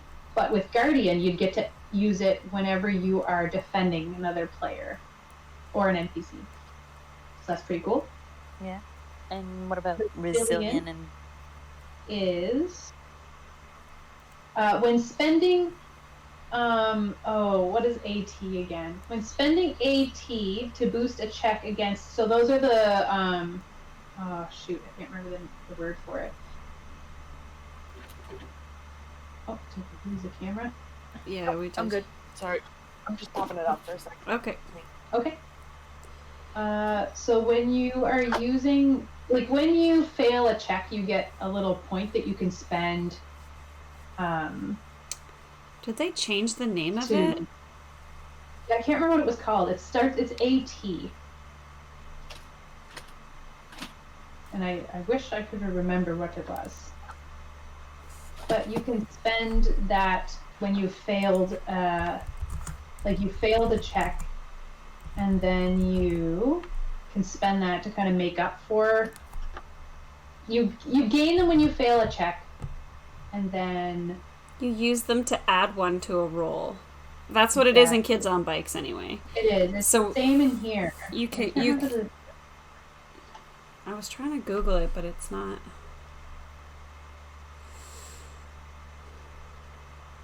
Okay, well, I will find that later. But anyway, you can spend these points. Adversity tokens. It is the same as in Kids on Bikes. That sounds familiar. When spending adversity tokens to boost a check against a spell that targets you, each adversity token is worth +2 instead of +1. So that makes your failures more beneficial. Okay. But it's only against a spell that targets you. And the last one is tough. And tough is if you lose a combat roll, add +3 to the negative number. You will still lose the roll, but can reduce your loss up to -1. So in this game, when you lose a roll, if you lose by a lot, it can be really bad. But if you only lose by a little bit, it's like, okay, I failed, but it's not that detrimental. Right. I'm torn between Guardian or Tough. Okay. How many strengths do you need to pick? 1? Or Can you say with 2 strengths, 2 flaws? oh, well, in Yeah, that I'm case, you gonna could find pick them that both. here. Oh, okay, that's good. Yeah, I'm gonna pick them both then. Choose 2 strengths and 2 flaws. Yes, Gabrielle, Yep. you I absolutely like correct. those two. Okay, so for flaws, bullheaded muscle has reckless, conspicuous, or hot-headed. And those I don't think are defined. It's just those are, you just interpret them however you would interpret them. I think reckless and hot-headed, maybe. Wow. Okay. Yeah, that sounds pretty good. So when we need something to be destroyed, we'll just turn you in that direction and. Just go Yeah. for it. Who else do we have here? Firstborn caster. Likely strengths would be intuitive. And intuitive is you can spend 1 adversity token to ask the GM about your surroundings, an NPC or the like. The GM must answer honestly. Lucky means you may spend 2 adversity tokens to reroll a stat check. It does not allow you to reroll the magic die. So if you got a 1 on the magic die, you're stuck with it, but you could reroll the other one to try and improve what you're trying to do. Unassuming, you can spend 2 adversity tokens to not be seen within reason at the GM's discretion. So that's kind of like your stealth. Interesting. Like if you were out in the middle of the room, it's like, well, but if you're like at the side of the room and there's tapestry, you could like go behind it and I'd be like, oh yeah, you're unseen for sure. Lumpy Monster says that Nancy's character reminds them of his Kids on Bikes character. Big reckless jocks are great fun to play. Yeah, Lumpy Monster was amazing in that game. That was really fun. It's I mean it's good to have at least one person who can for do sure. that kind of stuff. Yeah. And then heroic is the last one, Gabrielle. You do not need the GM's permission to spend adversity tokens to ignore fears. So another mechanic in this game is if you're up against a fear, like something you feared, and you're going to be coming up with fears, like if one of you's scared of spiders and there's a spider crawling on you, you would have trouble casting a spell or you would have trouble taking actions because this thing is scaring you. And it's a threat that's like right on you right now. So if you were heroic, you wouldn't need my permission to spend your adversity tokens so that you could ignore the fear. So if that's happening, you wouldn't be allowed to spend adversity tokens because you don't have the time to spend them, basically. But if you were heroic, you would be able to do that. Yeah. So I think I'm gonna go, as much as I wanted assuming, and now I realize what it is, I'm like, I feel like that would be very situational for us. Okay. So I think I might go with intuitive and lucky. They are very good choices.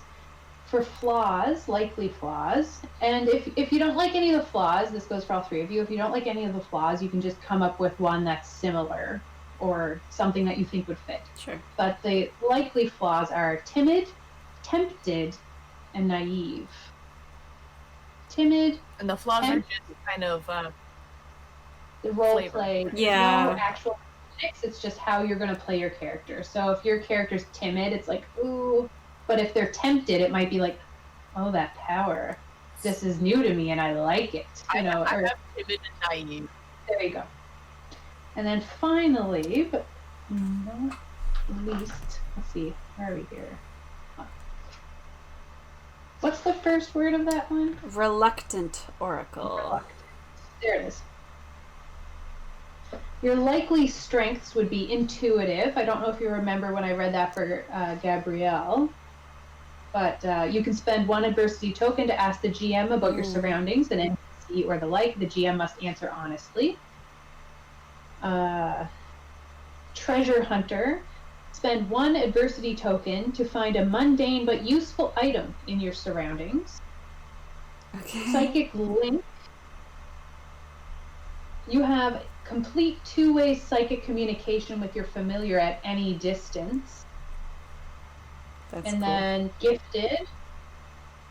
If you make a check involving the magic die that fails, you may spend one adversity token to re-roll the magic die. Okay, well, I definitely like Psychic Link, so I'm taking that.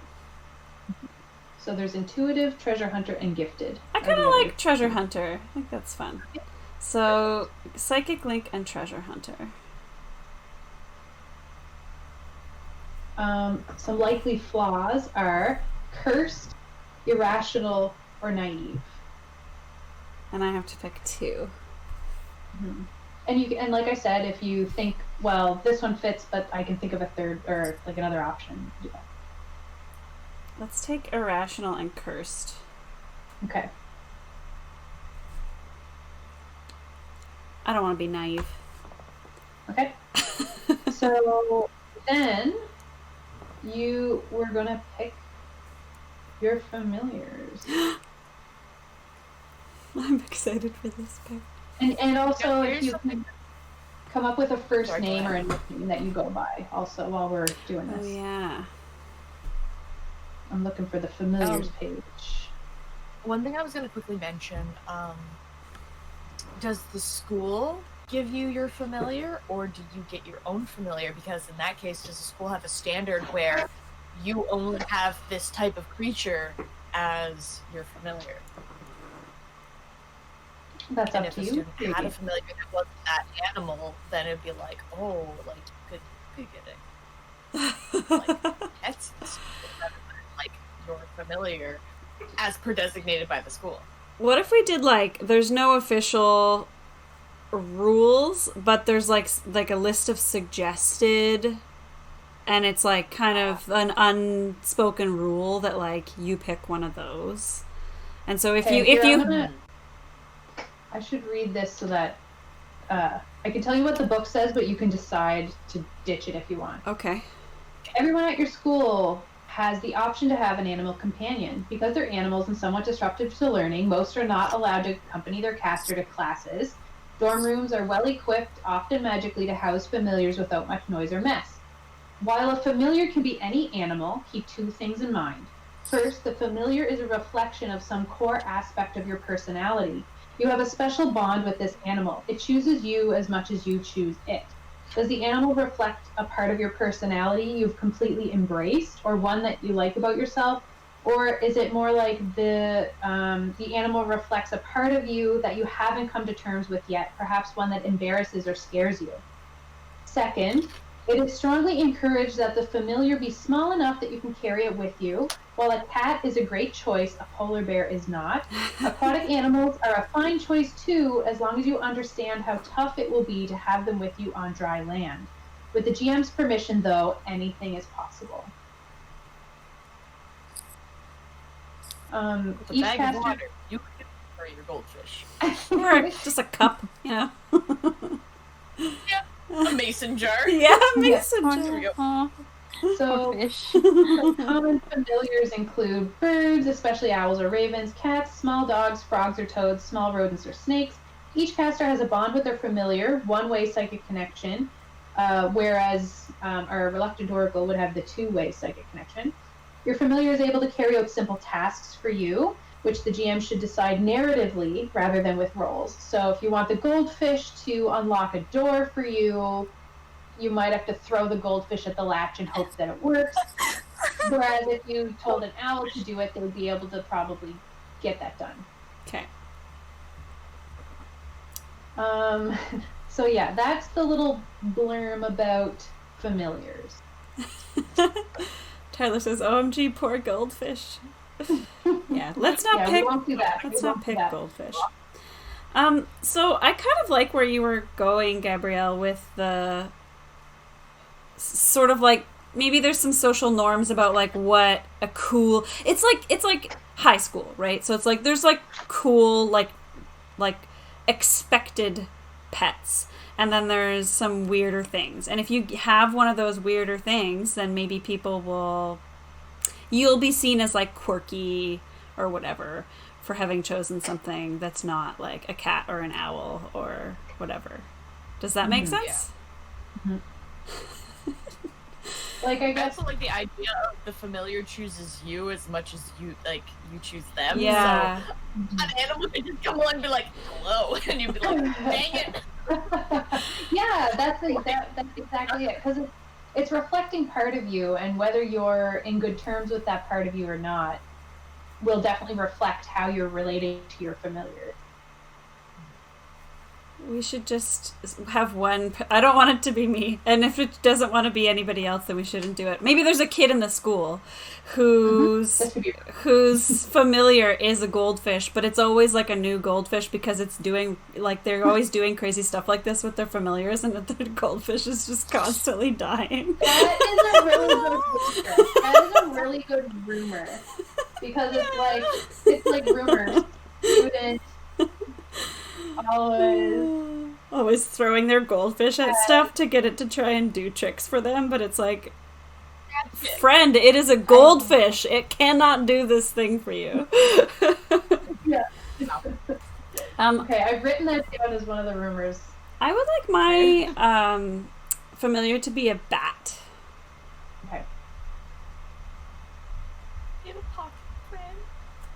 Turns out the goldfish is just like really resilient and really good at what it does, and it's changing its colors. Protection spells. Something Yeah. new Yeah. color, I'm pretty sure. And, like, of course that makes sense, because the person whose familiar that is would never be, like, putting it into danger to do stuff that it couldn't do or that would harm it, but everybody else is just like, that poor It's fish. assuming. Yeah, they're assuming it's a rumor. I'm just picturing they have to carry around a little fishbowl, but they're clumsy and always fall over and break the bowl. They're not even trying to get they're not even trying to get the fish to do anything. They're just like, whoops, and like just tossing the fish down the flight of stairs. Plop, plop, plop, plop, plop. And the fish is Yeah, like, imagine a mason jar and you put the anti shatter spell on it. Oh yeah. the jar, And like a little like protection sphere so that it like falls on just like boing, boing, boing.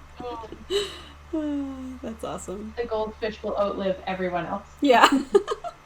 I'm between two, and I'm curious what you guys think. They are on the more eccentric side of things, but that's just because it's me. So, because the idea of like firstborn caster, I feel like having something that's not super like normal would fit well with that. I am between a sugar glider Aww. Aww.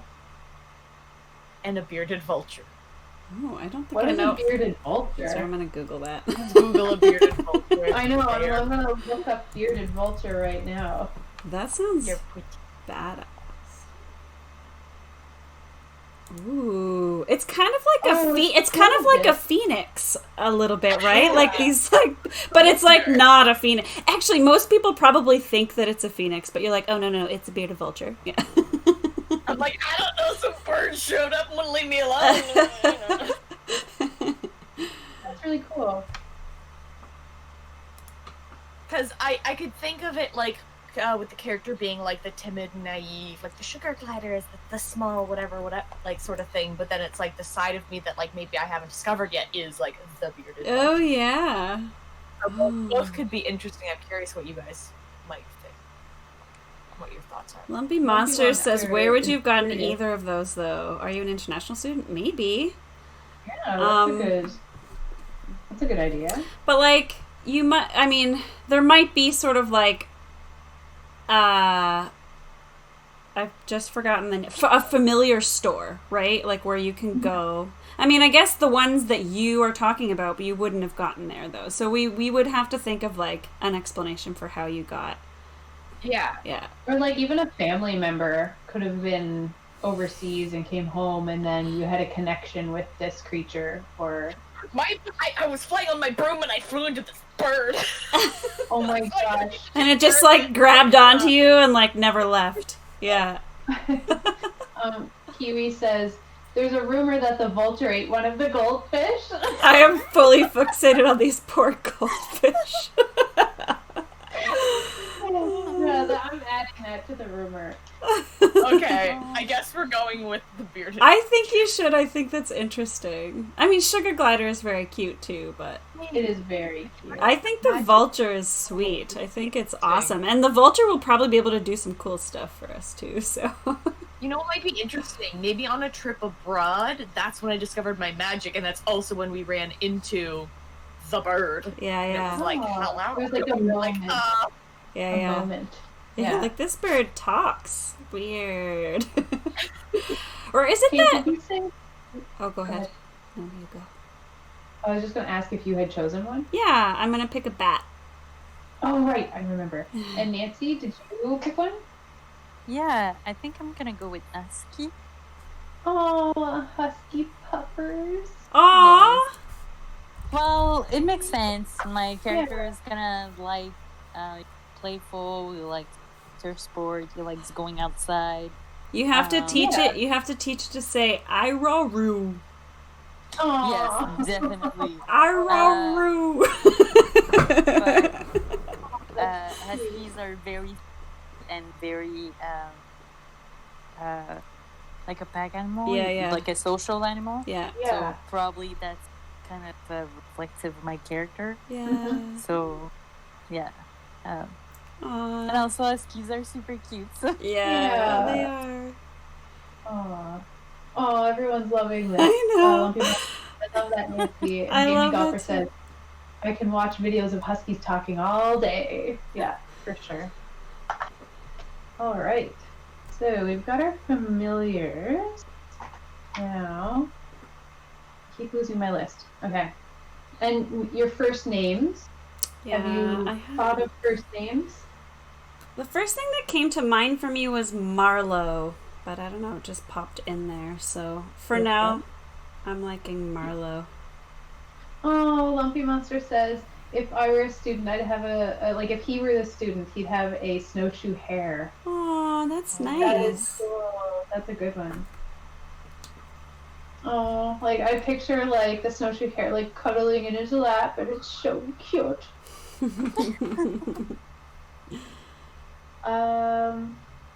Okay, so after we pick first names, we're meant to have a moment where we introduce the character to the rest of the group.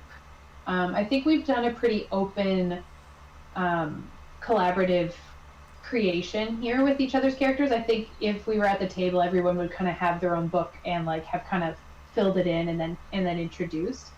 But if you want to introduce your character's name to me and the other two. So we've got Marlowe. Gabrielle, do you have a... I conveniently did a quick generator mock-up, and I think I'm going to go with Ray. Ray? Mm-hmm. Nancy, do you have one?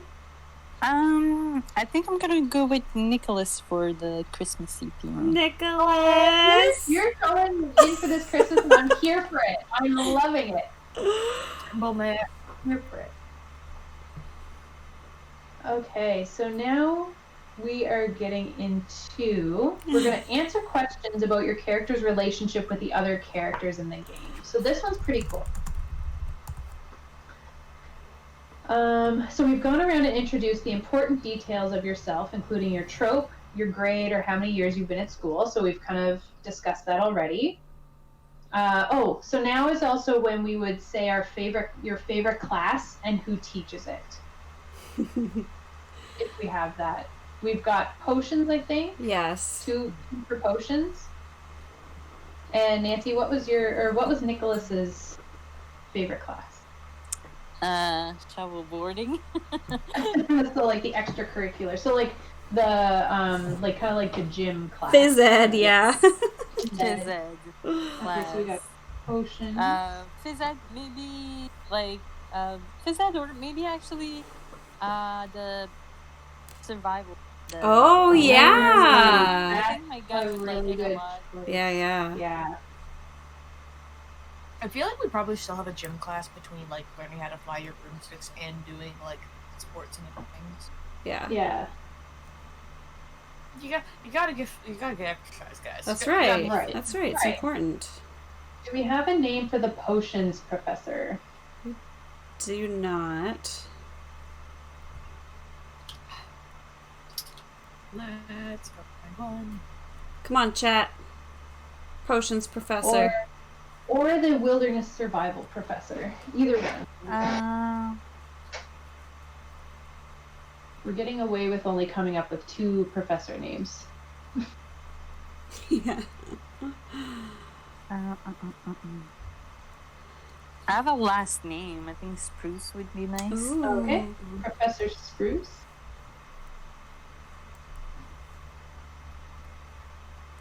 Okay, potion students. I don't remember my teacher's What about name. Professor Holloway? Ooh. Sure. Holloway. Or Holloway, whichever. Okay.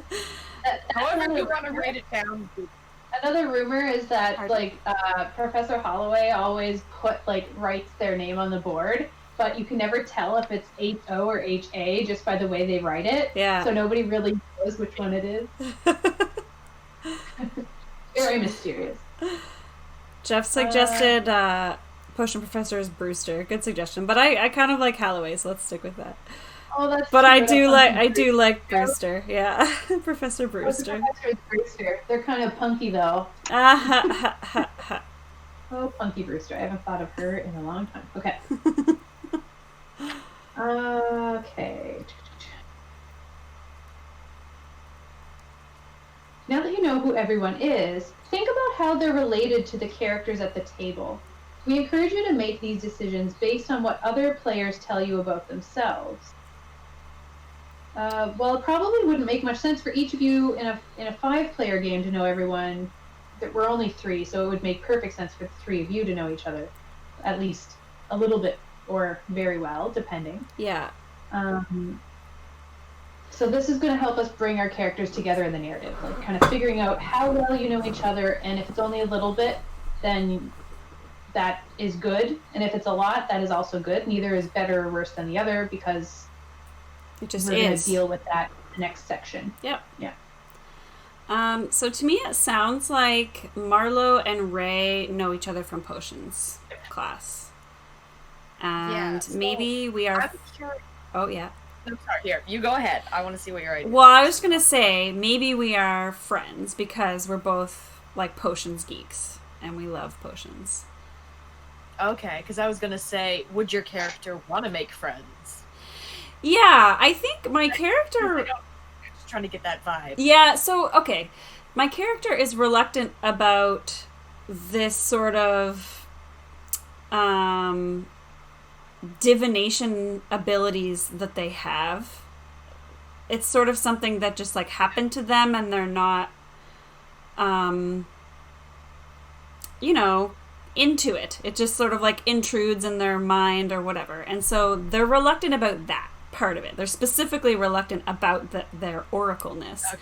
But they're not like antisocial or grumpy in general necessarily. Well, the thing is, like, I'm this new person who knows nothing about magic culture, nothing about the magic world. Magic just kind of happened to me, and I'm just kind of like, You're like, this thing happened to me and it's awesome. I'm like, this thing happened to me and I hate it. well, it's awesome, but it's like so overwhelming. Because I imagine a lot of people probably look down on my character based on, it's like, oh, you're from a non-magic family, like you have no idea about any of our culture or anything, like you don't even know like what basic spells are, like, which are like common knowledge to us. So I'm probably like, I just need a friend. We have to explain everything to you.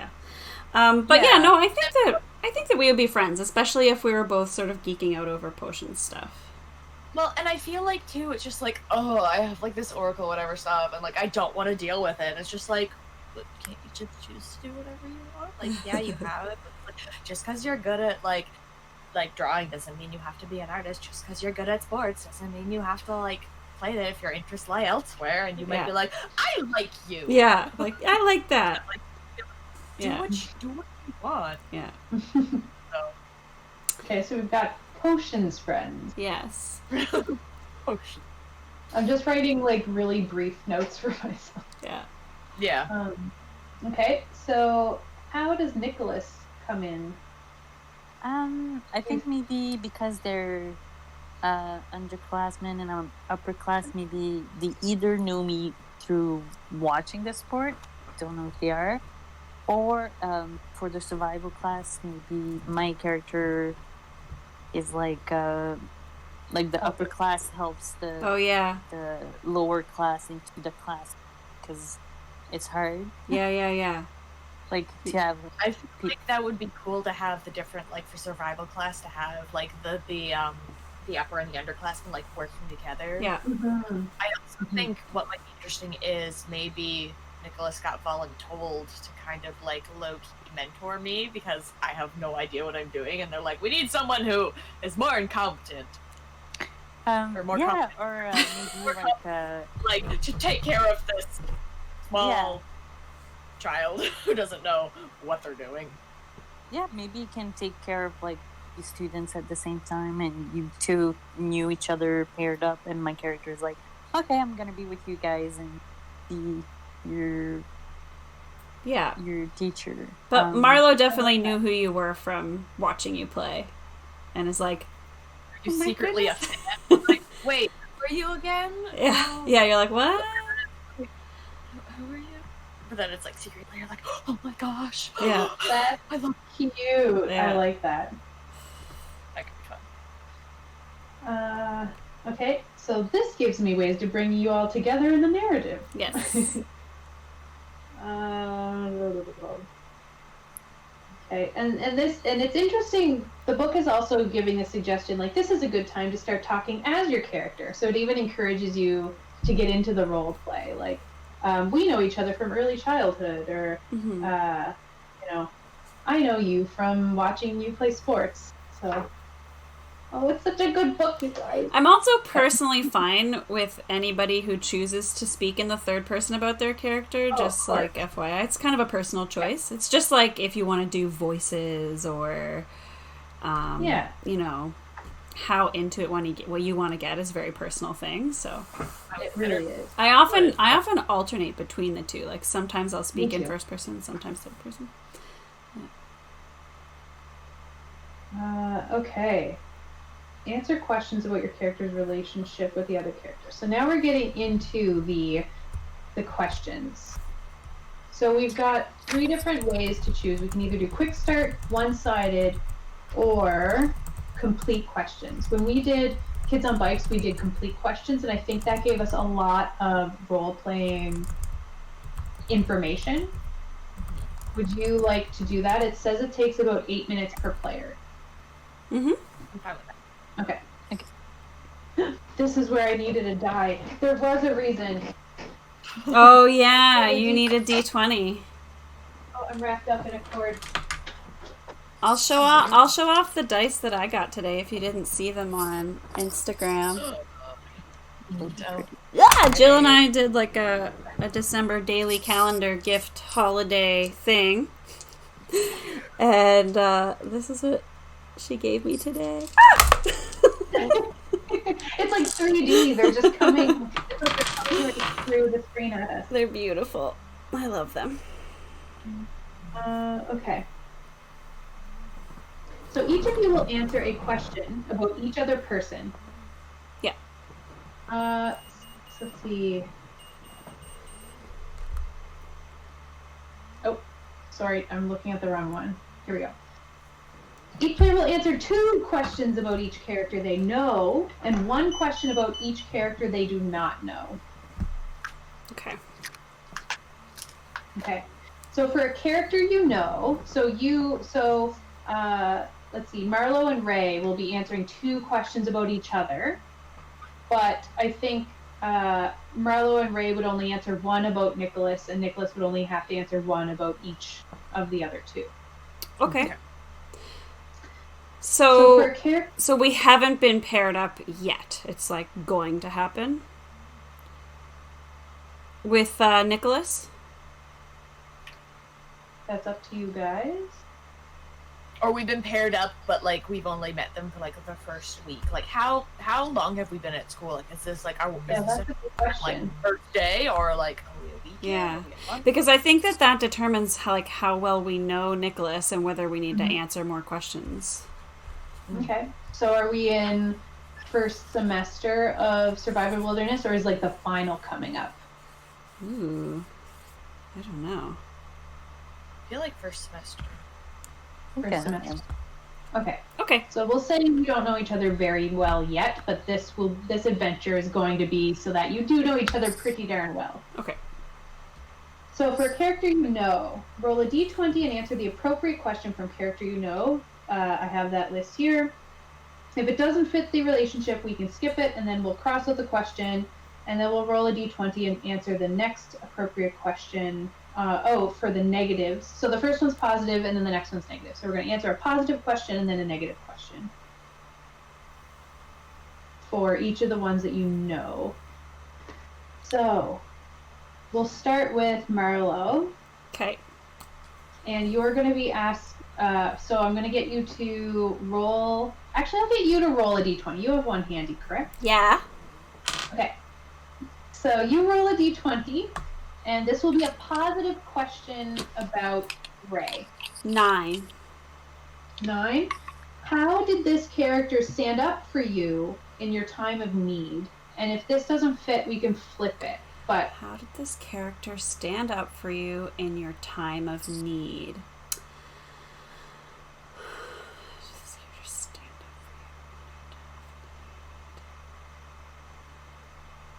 Okay. So what I'm thinking is, so it's like near the beginning of the semester, but obviously not the very beginning of the semester because we've already formed a friendship over our mutual love of potions. And I'm going to say that, that started and we're friends. And then I'm going to say that sometimes I experience like these visions that will sort of take over, and it's gonna present sort of like a panic attack to anybody who doesn't really know what's going on, and that maybe this happened one time in potions class, and maybe some students who didn't really understand what was happening were kind of like snickering and laughing, but Ray knew it was happening and got me through the episode by doing stuff that they know I needed, and kind of informed the other students about what was happening and sort of chastised them for making fun and kind of stood up for me when I was vulnerable. What? Don't you be mean to Yeah. Maplewood. Yeah. So do you like that, Ray? I always like to ask if it's okay with the other person. Yeah, do you like that? Okay. Yeah. Because I know in other thing too, like, I know, like, it's something that bothers you and you wish, like, you didn't have to deal with, which I can kind of get because, like, I didn't ask for magic, and some days, like, I'm probably the one sitting on my bed in my room crying, and, like, Marla's comforting me. Yeah. And it's bad enough. It's bad enough that it like happens to me and I have to deal with it, but then I have to like explain to everybody, and it's like, you know, that's like hard. Yeah. Mhm. Okay. And now we're going to do a character you know negative. So roll another d20, and this will be a more negative result. Okay. 16. Okay. During classes, what do you do to intentionally distract this character? So this could be, you know, it doesn't have to be like a malicious, like I don't think it would be like malicious, but I'm intentionally distracting this character. Okay, well, I'm just thinking back to when I was in, like, high school and middle school and stuff and, like, writing notes to my friends. And so I'm going to say that I do, like, a magical version of that where I'll, like, scrawl a little message on a piece of paper, but I'll fold it up and then, like, enchant it to fly over to where you are. Oh, you know would actually be really, if I can add to it. Sure. If you'll permit me. What if we have little notebooks when you write in one, the writing disappears and appears in the other one? Yeah, and it like kind of glows or something to let you know that there's like a new message there. Yeah. And it can change color like subtly. So like the bookmark tail, when you have a new message, will just change color. Yeah. Okay. I like that is that. cool. I like Okay. that. I feel like it wouldn't even have to be like malicious in a sense, but if you like actively know I'm in a class that I hate or I struggle with, you could like send me little like encouragement notes or little notes or whatever else. So what do we call these notebooks? I'm just making notes for myself. They're like Whisper. twin whisper notebooks, something like that. The only thing that comes to my head is moats. What about link book? Sure. We can just call it a link book, and we'll figure out a good name. I'm gonna say in linked notebooks. I just want to remember that idea because it's good. It's a good one. Yeah. Okay. And now we're going to answer one question about Nicholas from your point of view, Marlo. Okay. So roll a d20, and we'll see what happens. 6. Okay. Why is this character's family so important to the school? Oh, that's interesting. Why is And I think that actually tied into something, Nancy, that you said earlier. You mentioned Oh something yeah, you did Yeah. something kind of bad, but your family kind of arranged for it to not impact your standing. So obviously, yeah. So is it just that they are huge like financial donors? Yeah, I think that would be good. Your parents, Yeah, I think- your parents are loaded. Yeah, Are your there's parents not so much. also famous magic athletes? Ooh. Oh. Yeah. Okay. So they are wealthy, famous, Don't have to be athletes. It could be shovelboard. shovelboard athletes. Yeah. That's cool. They could always be athletes in another wizarding school. I like that. Yeah. Okay. That's Cool. really cool. All right. Okay. So Ray, we'll do you next, and we'll do you answering questions about Marlo. So we're going to do one positive to start, and if you would roll a d20 for me. 15. 15. You share a common interest in something weird and non-magical. What is it? Oh, that's a good question. These are really good questions. Yeah. So here's a question too. Do magic folk not know a lot about like the mundane world? because we could be bonded over something that like a lot of like normies deal with that isn't really in part of magic culture. So I'm like, yeah, this is normal, but Marla could be like, oh my god, that thing is like so cool, and like I'm like so sad, like I don't get to interact with like whatever it is, or like see it or like something. So I think there could be some degree of that, but it's we were talking about before how this school wants to kind of promote knowledge of non-magical skills. Okay. So, but I don't think that necessarily means that, like, I mean, we're having to learn about it in school. So, yeah, maybe it is. I also feel like there's the difference between nature and, like, that sort of, like, the survival stuff and then, like, modern civilization. Mm-hmm. You know, Yeah, that's true. Like, baking and survival and stuff might not be, like, technology-based, yeah. Oh, sure. Yeah. Like, you guys could, like, sing video games or something like that. Smuggled in, like, one of those purple clear plastic Game Boy Colors. You guys could be into Pokemon or Red and Yeah. Yeah. I have Pokemon Yellow. Yeah, we could play video games. Yeah, I was gonna say video games. You could be into snap bracelets. Like, Oh, I yeah. don't know. There could be some weird, like, little niche Tamagotchi. Okay, let's do that. I like it. You have your real, you have like a real familiar, but you're instead like feeding and cleaning up after a Tamagotchi. Yeah. My bat and your what is it again? Bearded vulture are just like sitting on our shoulders, like looking sadly down while we're just playing with our Tamagotchis. We probably have like the Connect ones too, so we can like they can play together. Yeah. And, like, That is cute. That is so cute. That is cute. Okay, so now it's a negative. So would you roll another d20 for me, and we will get our second question. that is a 6. All right. One. What rumor, either true or untrue, did this character start about you? And if it doesn't fit, we can choose another one. But if you can make it fit. Do you think it fits?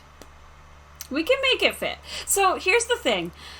If we really don't like it, we should change it. But I think it's interesting to have questions like this because it represents like real human relationships, right? Like even though we're friends, that doesn't mean that I never did anything to hurt you. Right?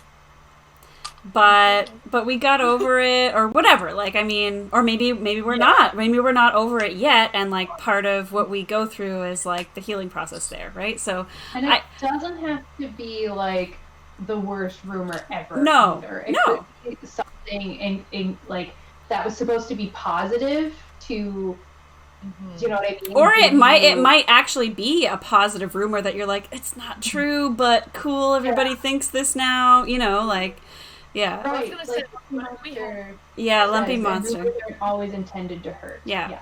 So we could go that way with it too. But I was gonna say, my initial ideas was, what if like the vulture eating the goldfish, like you said that as a joke? sure. We could use Oh, that. yeah. We could double back to like how like we ran into the vulture and it was like and how I ended up getting it as my familiar, and it was literally we were on vacation and it was flying and it hit the car. Like we ran into the vulture.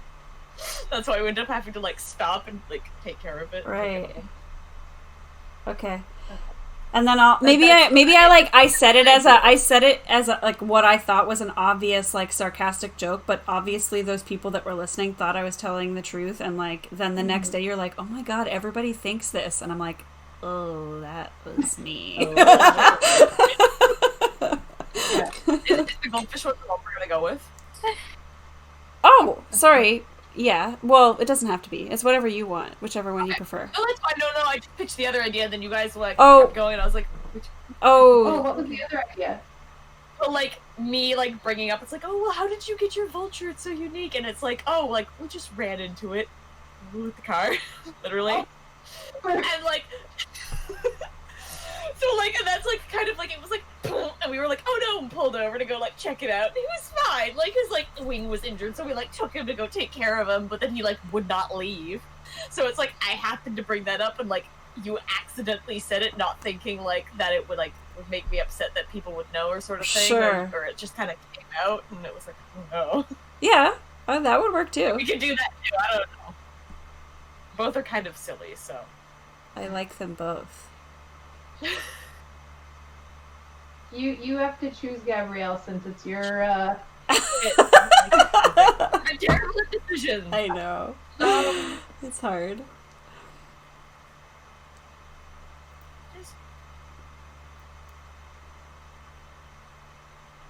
Can I come back to it? Yeah, of course. So roll another d20, and this will be the question I will ask you about Nicholas. That is 6 again. Oh, you have to re-roll because we had 6 last time. 12. Like with a 12. I added another 6. Oh my goodness. What do you hope to gain by humiliating this relative stranger? Whoa. No! No. Okay, we can re-roll. I feel like that one is a bit, Not me. No. Yeah. Doesn't sound like your character. No. I rolled another 12. You were going. Uh-oh, it wants you to do it. I'll cover it over. 11. What bad thing have you heard about this character that you can't believe is true? Ooh. So this sounds almost like another rumory type one, but you've heard something. You can't believe that it's true. Maybe it has to do with like the thing that went on that their parents had to cover for. Maybe it's like the rumor that's not actually true based on like why the parents had to cover it up and not like what actually happened. And again, you can give me some feedback there, Nancy. Oh no, I'm loving this. Like it could be really bad. It could be like. Well, what if there's like a rumor that you like apparently sabotaged some of the other shovelboarders' gear, and one of them got hurt? Ooh. Yeah. But in reality, maybe it was like just like it was an accident. So like so you sabotaged and they crashed into you. So it kind of was like, oh, you meant to like get them out so you could win, but it also ruined your chance of winning. But in reality, it was just like an accident. You guys just kind of crashed. So like, maybe try to fix somebody's attachment, shovel attachment, right? And the person crashed really horribly, and it had nothing to do with anything. It was just like a rock on the road that wasn't supposed to be there, and everybody accused my character of tampering with it. Yeah. Huh? Just a I was joking. It's just like it's a rock that wasn't supposed to be there. So an obstacle, the obstacle course. Yes, an unexpected. I guess. And non-obvious obstacle. Yeah, I guess. Yeah, it would be there. So yeah, maybe something like that. That would be like. Yeah. Okay. Like people think he's cheating. In other words. I'm happy with that. It makes sense that there would be rumors like that about like the star sports player. Yeah. For sure. Okay, so now we have 2 questions that Nicholas, you're going to answer about Marlo and Ray. Okay. So do you want to roll a d20?